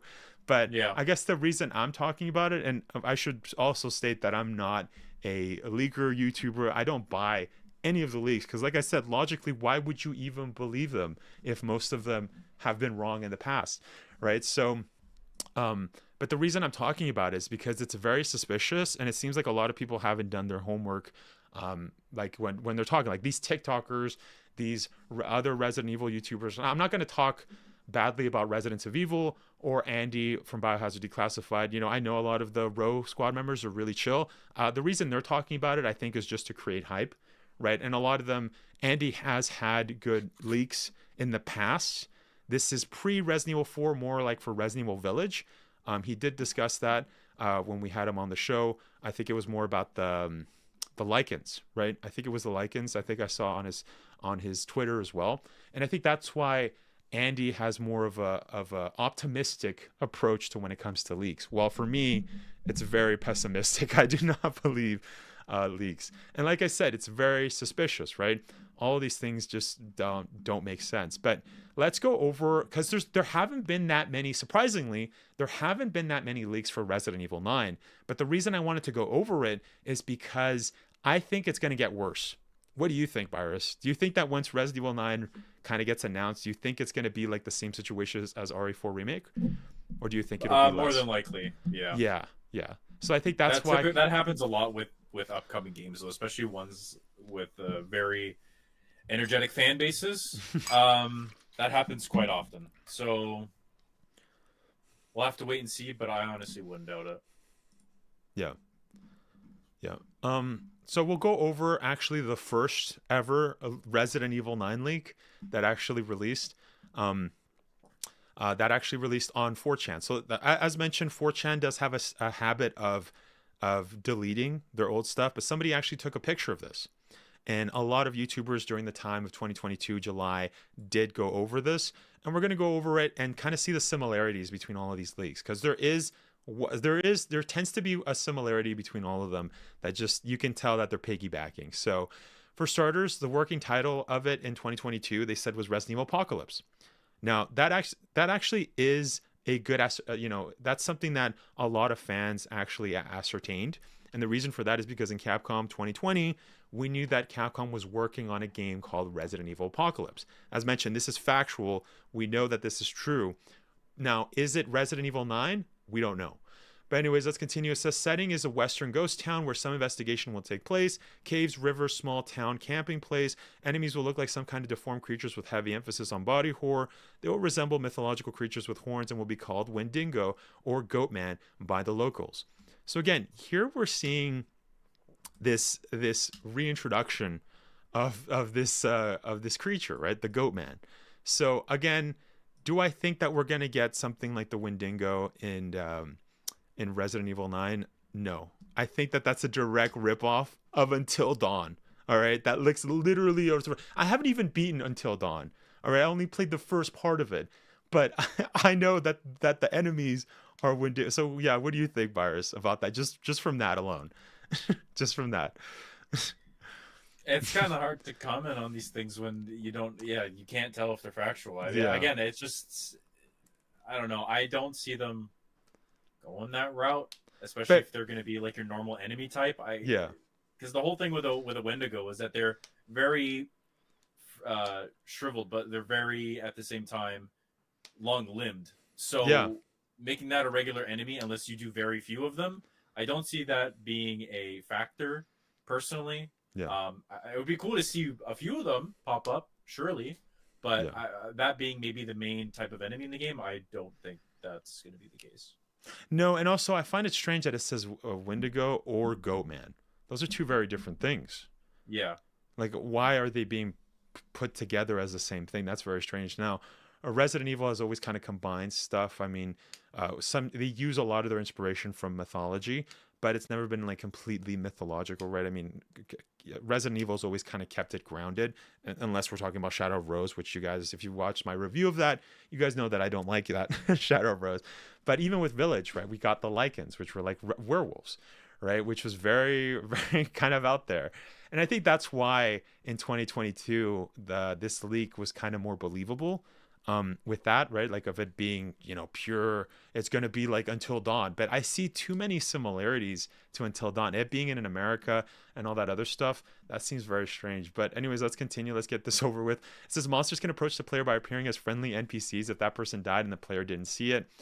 The forest is creepy and disturbing. It's easy to get lost without a map. Sometimes you'll hear someone walking behind you, but the creature isn't there when you turn around, and sometimes it's really there. A player can force some doors open, lock them, barricade them, use breakable melee weapons. One of the first bosses is the Barghest. He's a giant black dog with a kink, but less intelligent compared to other monsters. One of the main antagonists will be a woman called the Gleistig by Loco. She has really beautiful design with green gold trim. So now we're going into like really far out. Like, it's, again, where did people get this information, right? Like, it's very specific, as you mentioned before. But anyways, we're almost done. It says the player will get help from a woman by a weapon called the Holder. She will serve you as a guide through the forest. She'll tell you some of the history of the town as you show her some treasure, keys, puzzle pieces you find along the way. She'll also teach the player different combinations of herbs. There will be 7 types of herbs that could be combined with each other to achieve various effects. The monster fear this woman just as they fear they respect the Gleistig and will. Yeah, this seems. Yeah, the plot will be about 9 phases of the moon. 9th moon phase, and the nickname Apocalypse came from that idea. The moon serves as a symbol for this game and likely appears in the logo. So this is something, and by the way, I think the new leaks, or the old ones from April also mentioned a moon. I forgot to write that down. But again, we're seeing this moon thing again. Anyways, that was what we got in 2022. That was the first ever. And so you can kind of see, the reason I'm mentioning this is because you can kind of see how somebody would take some of those pieces and make their own leaks. And then you'll have another leaker take the pieces of that leaker and make something else, right? So we first went from America to have mythological stuff, and then there's the moon, and then we went to the other one in April where it said that there was going to be Jill, Leon, it was very specific, and then we go to, September, where it started to be very specific with Spanish, and then also have mold. And then you can also see the similarities between those two leaks with the 2022 and the September 2024. But the other thing I also wanted to discuss, and this is something that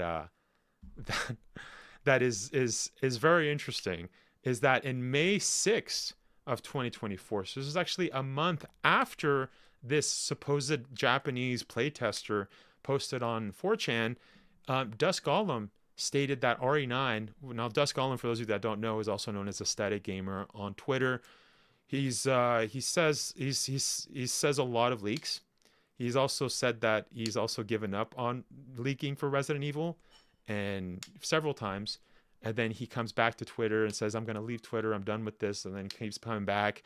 It's a kind of an ongoing thing. I have heard that some of his leaks have been true. This is in the past.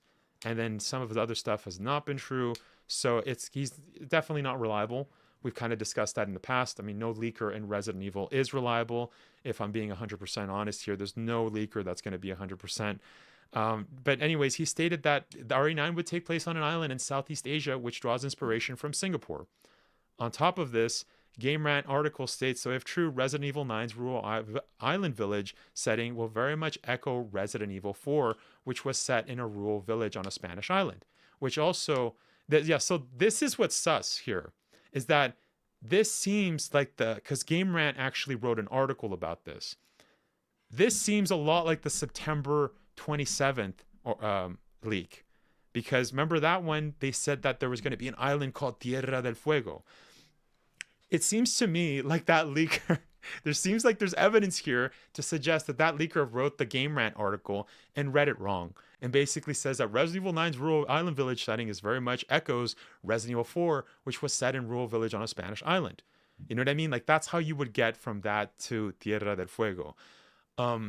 Yeah, so again, this is yeah, you know what it seems to me? It seems like this is just a combination of a leak. So one leak, another one kind of built piggybacking on top of each other. But it's not a broken telephone is what it seems like.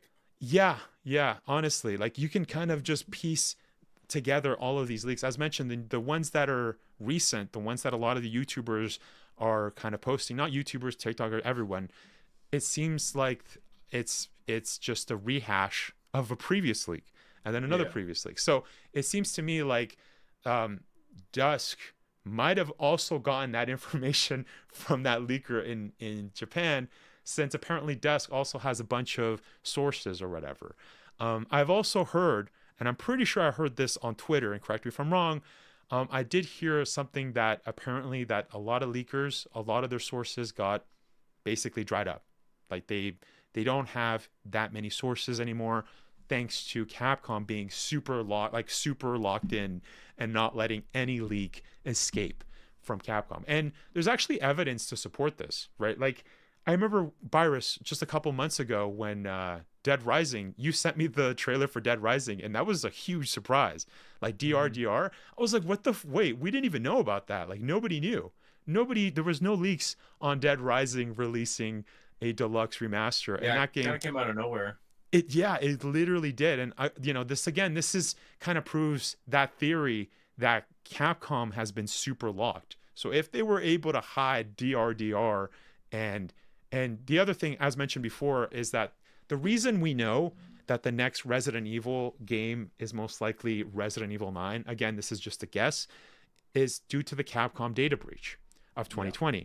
We got information on Resident Evil Village, Resident Evil Reverse, I'm pretty sure, Resident Evil 4 Remake. This was back in 2020 when Village wasn't even out yet. You know what I mean? So this is how we knew all of these games were actually going to be releasing. And on top of that, we also knew Resident Evil Apocalypse. So it kind of just begs the question, right? It kind of just fills in the gaps here. One could ascertain that the reason we didn't know about Dead Rising is that it obviously was worked on after the breach. So it wasn't a project that was working during the breach, before 2020 November. It was something that was Capcom kind of worked on after, because or else we would have known about it, right? Because we knew a lot of games. I think also other games were also on that list, like non-Resident Evil. I think Dragon's Dogma 2 was also on there, but I don't know. I'm not too familiar with that. Again, that's not too important to the info right now, but so that's why I didn't really pay too much attention. But yeah, it seems to me like since the Capcom data breach, leakers have been really getting hard, and that's the reason why we've had so much garbage after post data breach instead of pre data breach. But what do you think about that, Virus? What are your thoughts? Do you think that's a valid theory or no? No, I was gonna 100% agree with you. The only thing I can think of that maybe people are getting this information from is that if they are really trying to lock down any information from being released, they may throw in red herrings from this, for example, like what you've been reading, to throw people off and maybe prove that they you think Capcom? Wrong. You think Capcom? They could. I mean, companies do it all the time. It's happened before. So that could possibly be another theory. Again, just a thought. If that is something that they are putting out there, just to throw people off and be like, actually, wrong, Bucko. That's not true. Got your ass. That would actually be super big brained, big that five would be head. Big brain. Yeah, and I know that happens a lot. Like Yeah. before the big Rockstar breach, I know they were kind of doing stuff like that too, where they were throwing people off with the information that was being given. So that could possibly be a theory as to where this information is coming from. Yeah. It could also, like you said, be piggybacking, which to me seems more likely from the information that's been provided. But yeah, I don't think that we'll really hear much about this game until we get a release about it, or we get another Capcom showcase and when they're ready to show it. Yeah. That's what I think. I think we're going to be left in the dark for a while until something comes up. I wouldn't doubt that maybe some of the information may be out there, like who may be working on the project, because I think that may be public knowledge for earning calls. But again, I haven't looked them up myself, so I don't know. What kind of to add to what you're saying is that what we really know so far is that we know from the data breach that Resident Evil Apocalypse was a game that they were working on in 2020. Right. And since it was called Apocalypse, a lot of people assumed that was the next Resident Evil. And I think the reason for that is because it was Resident Evil 9 because Resident Evil Village had its own name. Resident Evil 7 was called Biohazard, right?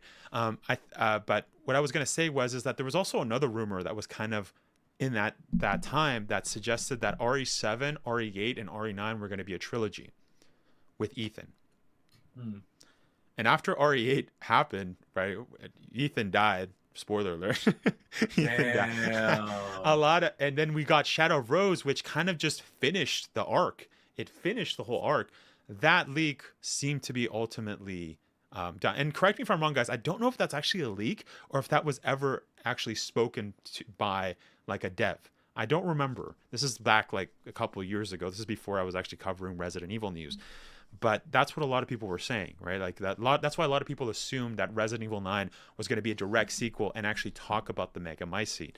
Now, one could also argue that they could continue the Mega Mycete arc without Ethan, right? And that's what these leaks seem to be kind of alluding to, right? That's the kind of their whole gimmick, their whole thing is that, right? Like the leak that was in April that is now getting popularized by, you know, all these YouTubers is basically saying that the island is going to be where they were making Evelyn.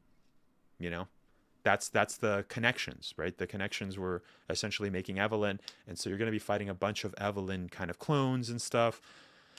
That's where I think that's where they're basing it off of. I think it's going to be a direct kind of sequel. Obviously, and kind of to add to that, we know from Resident Evil 8 Village that that BSAA is using BOWs, which is super sus, right? So, but are we going to get the same virus? Is it going to be the same Mega Mycete?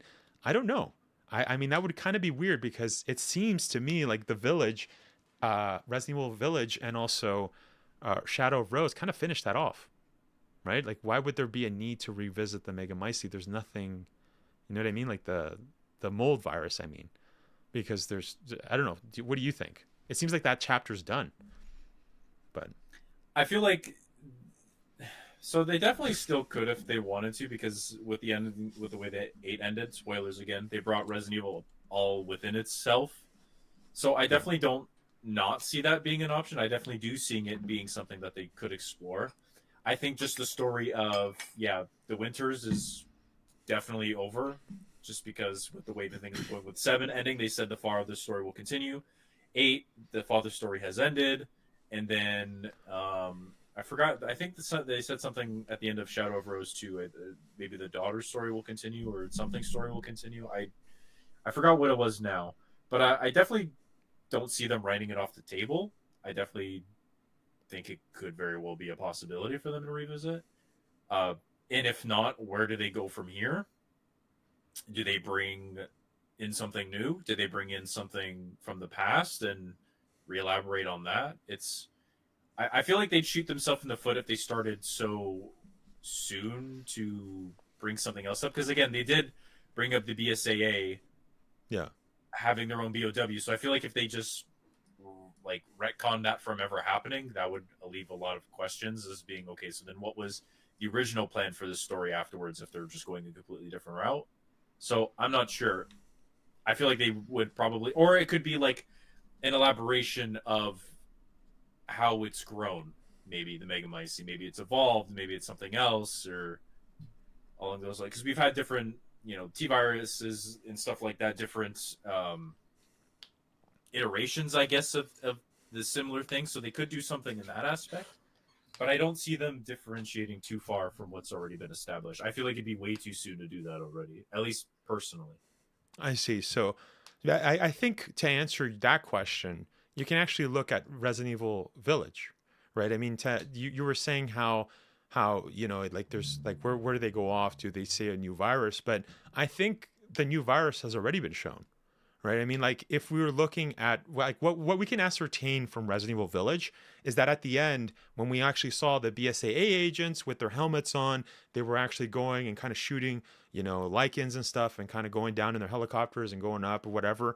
That scene where Chris is going into the village, that it already gives us enough evidence to assume that all of those BSAA agents were all infected, because Chris doesn't really talk with them, right? He doesn't really chat. It seemed we can actually see them in action, going down the helicopter, shooting a bunch of lichens or doing their work, right? And then coming back and leaving. The only reason we know is that at the end, they kind of picked up a body of a BSAA agent and they're like, he looks infected. So that doesn't look like the mold virus to me personally. Obviously, the mold virus is something that kind of makes people almost like immortal, right? Like most of the time you could just regenerate your stuff. That doesn't seem like it was the same. And the fact that they were also bald seemed like they were experimented on. Personally, these are all just, speculation on what we've seen. But what I'm trying to get at here is that it seems like it's a different virus. Whatever virus the BSAA is doing, whatever experiments, it seems very different from the mold virus of what we saw in Romania, right? Yeah, I don't know. very well could be. Yeah. Yeah, I mean that's what I see of the whole thing. But yeah, but the other thing that I also wanted to mention as well was like I said, we do know for a fact that Capcom does have another Resident Evil game planned, right? Like in the Capcom Next event, we had the RE7 director basically say, "Hey, I'm working on a new game." Right, I'll be directing RE9, and but yeah, Kyoshi Nakanishi, he basically stated he didn't have anything to show us. Now his actual statement was, "We're making a new Resident Evil. It was really difficult. I misquoted here. My bad. I'll have to fix it. It was really difficult to know what to do after 7, but I found it and it feels substantial. I can't share any details just yet, but I hope you're excited for the day I can." Now, this right here kind of just, a lot of people are assuming that it's Resident Evil 9, and that would be a good educated guess, but it could also be a different game, right? Because he didn't say Resident Evil 9. He just says, we don't know where to go from here. It could be that he's working on a completely different game. And that kind of brings us back to the data breach, where we actually saw other Resident Evil games that Capcom was working on at that time. We knew that Resident Evil Hunk, or Hunku, as how the Japanese pronounce it, but in reality it is Hunk. That game was, on the list. We also had Resident Evil Outrage, which was, a lot of people actually had rumors attached to that it was going to be similar to Revelations, but it was learned after that actually seemed to be a piggybacked. So there was 2 rumors that were kind of piggybacked on that data breach of Resident Evil Outrage, so we actually don't know what that is. And then we also got Resident Evil Apocalypse. So those are games that were on the list that we never got, but as mentioned, there was a lot of games on that list that we did get. So it is possible that Capcom could have just, closed. That happens a lot in development where they're like, we'll just scrap that idea. But it could be that what Nakanishi, right? Is that his name? Yeah, Nakanishi. What he said. It could be that he could be referring to those games. So maybe we're not even getting Resident Evil 9. That's still on the table, right? Or what do you think about that, Bars? Do you think that's a possibility? Yeah, no. Definitely. again, it's all speculation, right? So it's kind of hard to Yeah, pinpoint what it is because we yeah. have such limited information. So we're just But kind what of we piecing know, together from what we know so yeah, far, which is yeah, not very much. yeah, So we're just exactly, kind of yeah, piggybacking off maybe what we can. yeah, So again, it's all a possibility because we're still in who knows what stage we're in, but from our knowledge, it's very minimal, very early. So for us, it could be almost anything. Honestly, I personally would like it to be another mainline game. I see. But I don't know. We got to see where we go from here.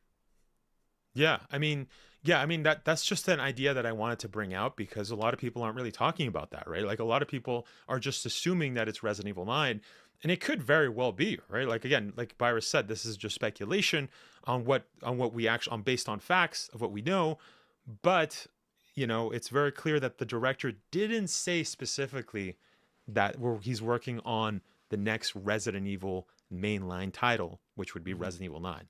Right. And as mentioned before, we know Resident Evil Apocalypse is there, but is that really Resident Evil 9?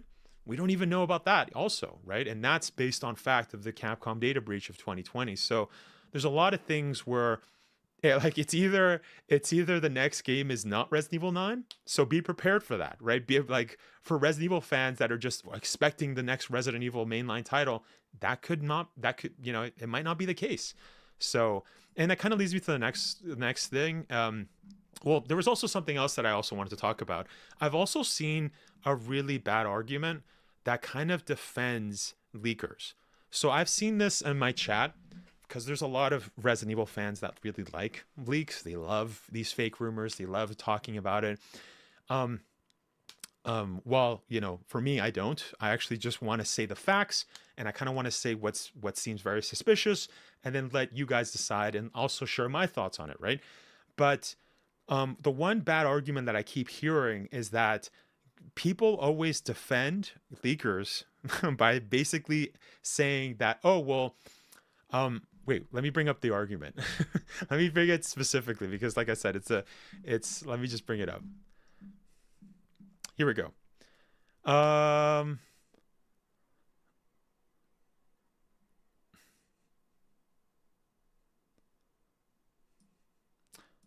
Yeah, I've seen people state that games are always changing while they're being developed. So the leaker might not be lying.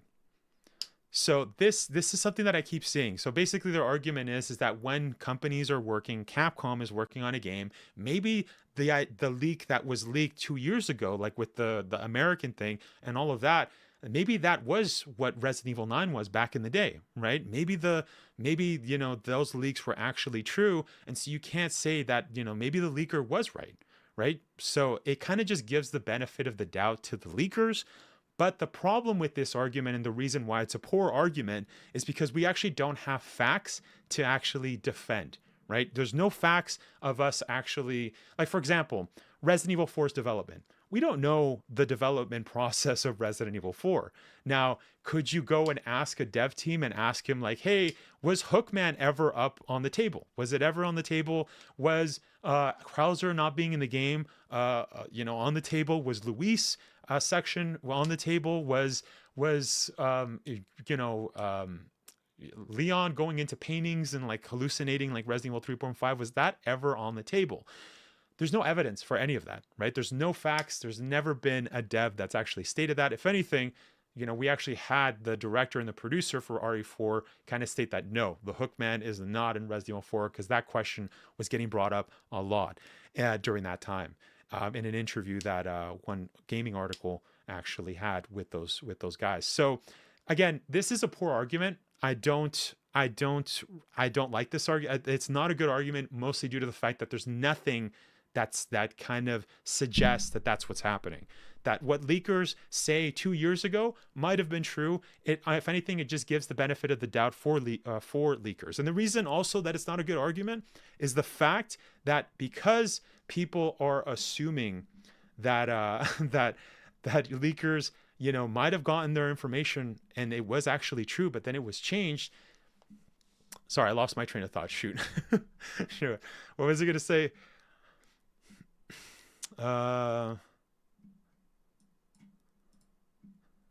Let's see. Shoot, I lost my train of thought. Let me see if I see on my script here.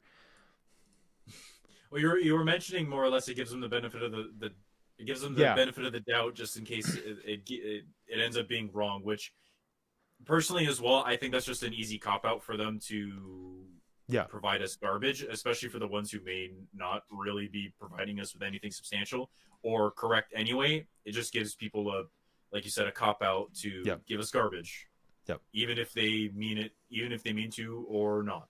That's what I was going to say, was that if you think this, like if you actually think, like if you actually believe this poor argument that leakers are actually telling the truth, and that the reason that their leaks were wrong is because the game developers changed it, then logically one would actually ascertain, you would put 2 and 2 together that, oh, then that means I can't believe any leaks. If the leaks are ever changing, if they're always being like, if the development is always changing, if for the development idea of a game is always being changed, then why would you believe leaks? So again, this is why it's a very poor argument. First off, as Byrus was saying, it's a cop-out. And then next, if you actually believe this, truly believe this, then you wouldn't believe any of the leaks. It's just illogical for you to do that, right? Because if it's ever changing, if it's never consistent, then why would you listen to them? Why would you even give them the time of day, right? Yeah, you're kind of proving your own argument as invalid. But it kind of collapses on itself. Yeah, pretty much. Yeah, exactly. Yeah. Lord Vlagar says, these games take years to make after every aspect is finalized. It's not like a character in the FMV. Scenes pop into existence within a day. What do you mean by FMV?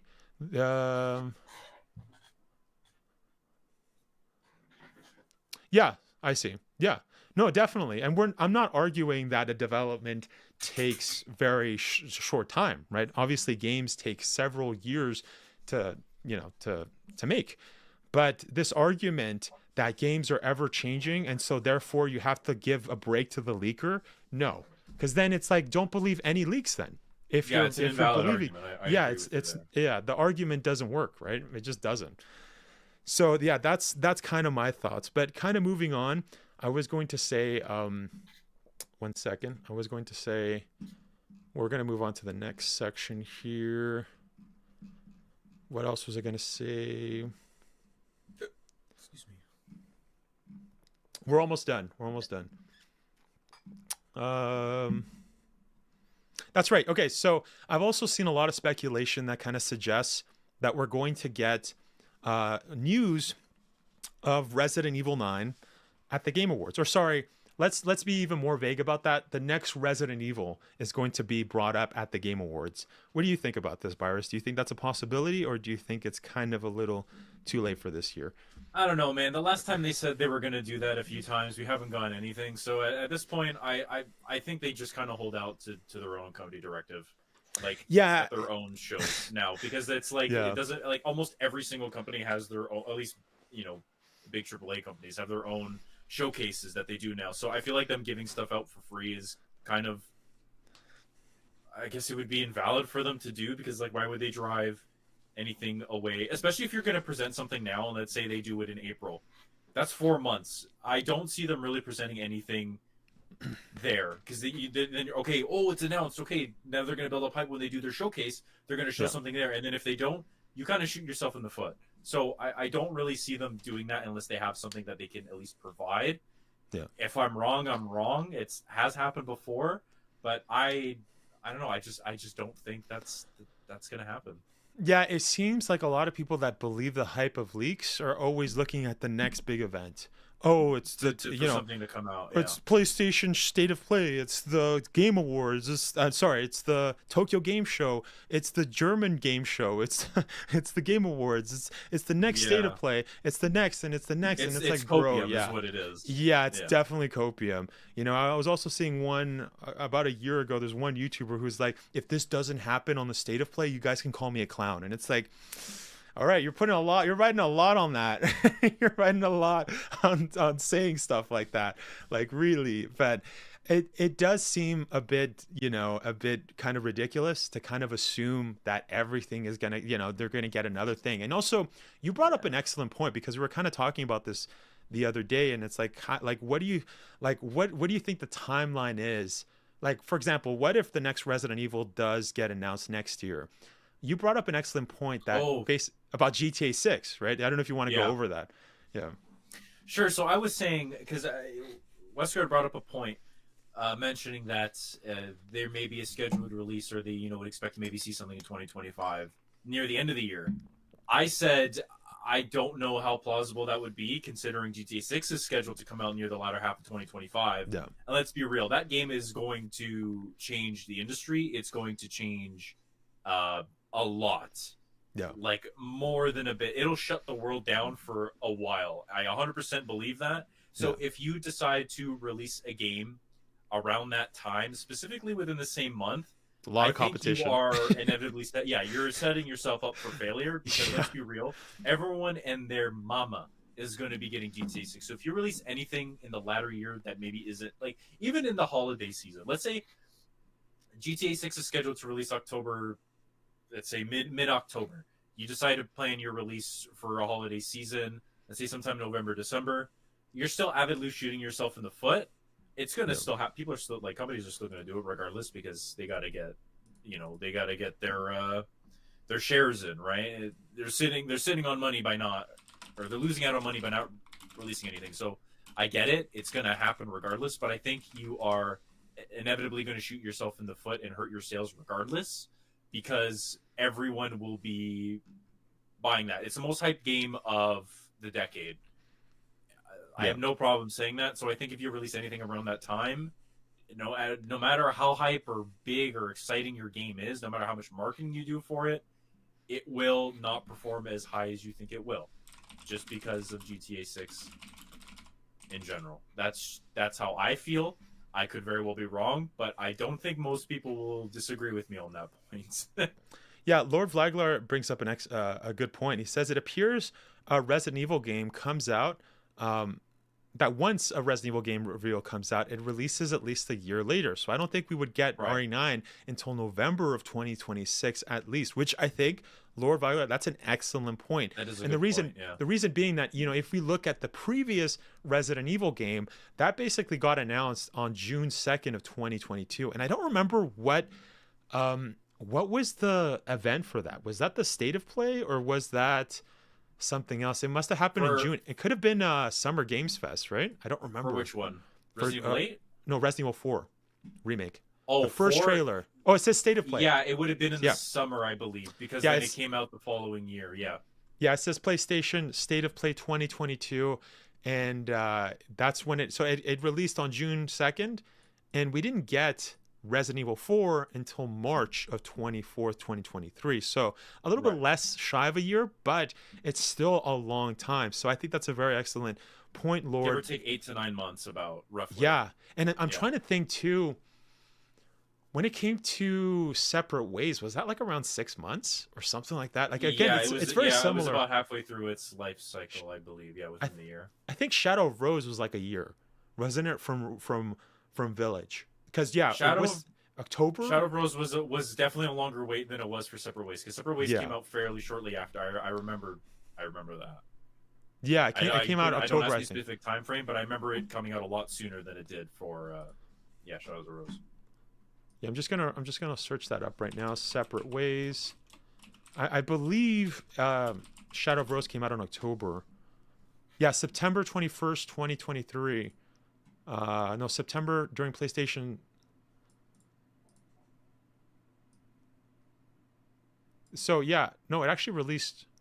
Wow, it released actually pretty fast. So we got I think I remember that. Yeah, it was pretty quick. No, so we got a presentation of State of Play. This is what Google says, on September 14th of 2023, and the DLC and the Mercenaries both released on September 21st. So just like a couple weeks after. Oh, wow.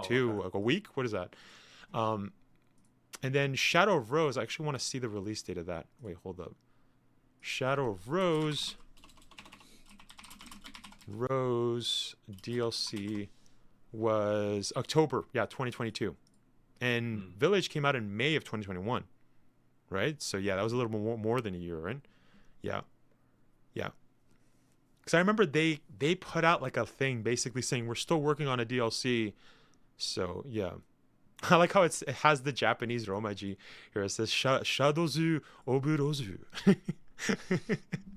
That's funny. But yeah, so as mentioned, that's a very good point that Lord Vlagar brought up. If we do get info next year, I don't think we'll get it until the next 8 month at least, or in an hour, right? Yeah. So yeah, I wouldn't get too hyped on it. We're definitely getting a new Resident Evil game, but is it going to come out soon? No. But yeah, and I guess that brings us to the final question. This is kind of a meme question, Virus. Mm-hmm. Which do you prefer? If we had the choice of going to Silent Hill or Raccoon City, which one? And I guess we'll put a little parameter here just to make it more fun. And guys on the chat, if you guys are also listening, let me know your answers.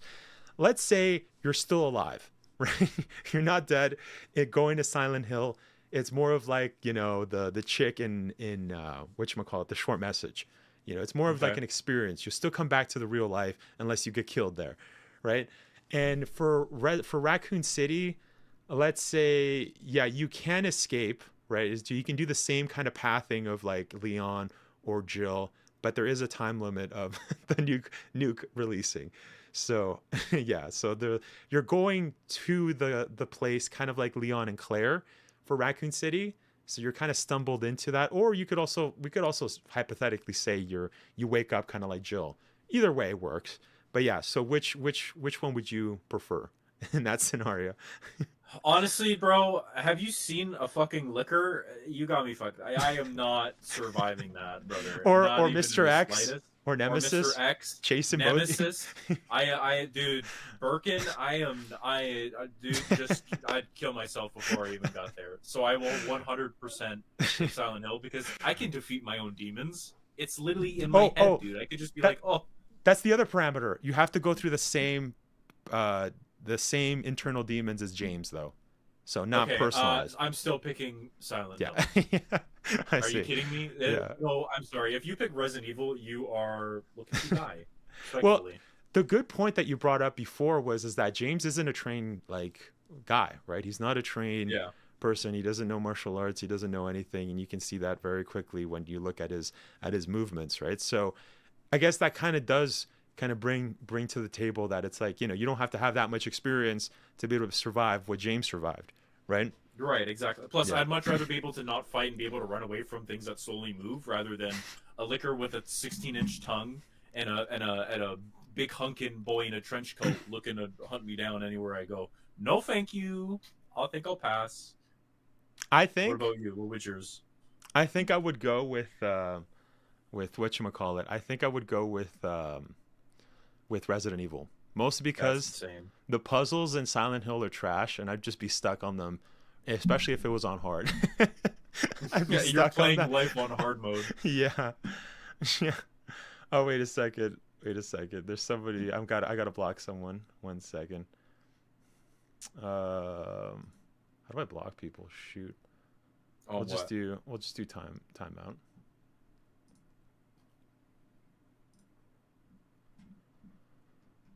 Yeah. Oh, girl Tiffany. There we go. Hide user. Yeah. There you go. Blocking that. Yeah, you can. You should be able to block them. Yeah. It's just I was doing it in my thing, right? Oh, I see. Okay. Yeah. Ignore what that. An insane take. That was nuts. Yeah. This is too much. But anyways, yeah. So I think I would pick Raccoon City just for that. Just because of the puzzles. I think I could do it with my knowledge. I think I could do it. Yeah, I think I could pull it off. Right, with my training, I think I could do it. True. I mean, hey, you were role playing as well, technically. But to be fair, well, I could do all the moves that but not to the same superhuman level though. As Wesker. No, not like that. But yeah, I mean, like I said, but Leon doesn't have that. Claire doesn't have that. But I would say I think I could survive both. Honestly, I think. Because you brought up an excellent point. Huge take. You brought up an excellent point with James not knowing how to defend himself or do stuff, and it's like, yeah, I think I could. I think I have a better shot than James. I could do it. Hell yeah, man! I could definitely do it. It's best, man. Hit a nurse, easy, bro, easy. Lord Vigar says, I would choose Raccoon City. I believe I would get the layout of the city and be able to navigate it easier than I. Yes, that's a good point, Lord. That's an excellent point. Yeah, like I said, I think with my knowledge, I'd be able to tell immediately. Oh, that's how you ban people. Okay, on my chat, like on my combined chat. Okay, I found it. Oh, because you're doing it from there. That's right. Okay. Yeah, I'm using StreamerBot. I'm using StreamerBot chat, but right. there's an option, but I haven't had to block people. Let's see. Nostalgia Gamer says, "Hey y'all, if you ever have any setting and characters for a Resident Evil game, what would you go with? If you ever have, if you were to have a setting and characters for Resident Evil game, what would you go with? Personally, I think I'd go with somewhere like I think I would have it in Europe. I like stuff in Europe, but more of like in a city, maybe like an infection, like I don't know, somewhere like France or something, or like, you know what I mean, like somewhere where it has a lot of buildings, like I don't know, Barcelona or Madrid or something like that. But it's just like the same chaos as like you know what I mean, like it's like Raccoon City, but just in a bigger scale. Yeah, I'd have to kind of agree with you there. I feel like those would be kind of cool. You know, it would be actually kind of interesting if they did like the movie The Thing. Yeah. If they did something in like the middle of nowhere. I think that would be kind of wild. Oh well, they did do it with Resident Evil Code Veronica, right? No, but that doesn't count because you're in a facility. No, man. I mean like super condensed. The whole game takes place there, and you're just like, it basically plays out like The Thing, except you have obviously a few more things to shoot and whatnot. I feel like that would be kind of cool because we haven't really gotten something like that in a while. Well, I guess the closest thing would be like the Alien game.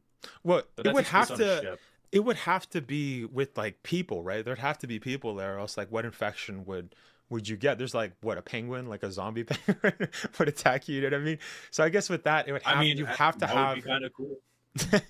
You would have to have like some people, right? So I think, yeah, like for example, that's why we got like Code Veronica in the facility, because there's so many people. Yeah, I guess that makes sense. Yeah.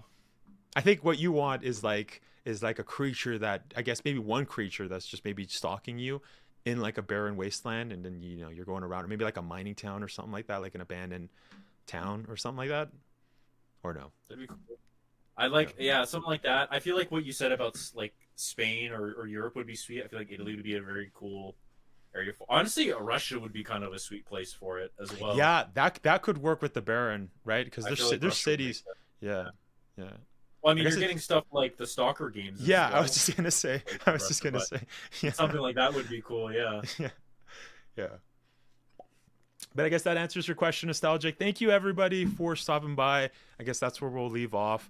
Thank you. As mentioned, this will be turned into videos. I'm going to have to condense it, though. We'll see. No, we're good. We'll post that. Freaking an hour. Post the whole 3-hour live stream right now. We're good. You know what? We're good. We went over a lot of info. But thank you, buyers, for stopping by, man. It's always a pleasure speaking with you, man. And yeah, we got to collab too on some games. We got to play some games, right? We're gonna do Dead Rising 3 next year. Spoilers, man. We're doing it. Hey, I mean, there's not that many people. We're doing it, but y'all weren't supposed to know yet, so you got an inside scoop. So they got an inside scoop. They're here, right? So hey, you guys got the benefit. But anyways, yeah, make sure to leave a like if you guys haven't already, and yeah, we'll see you guys. See ya. Bye bye.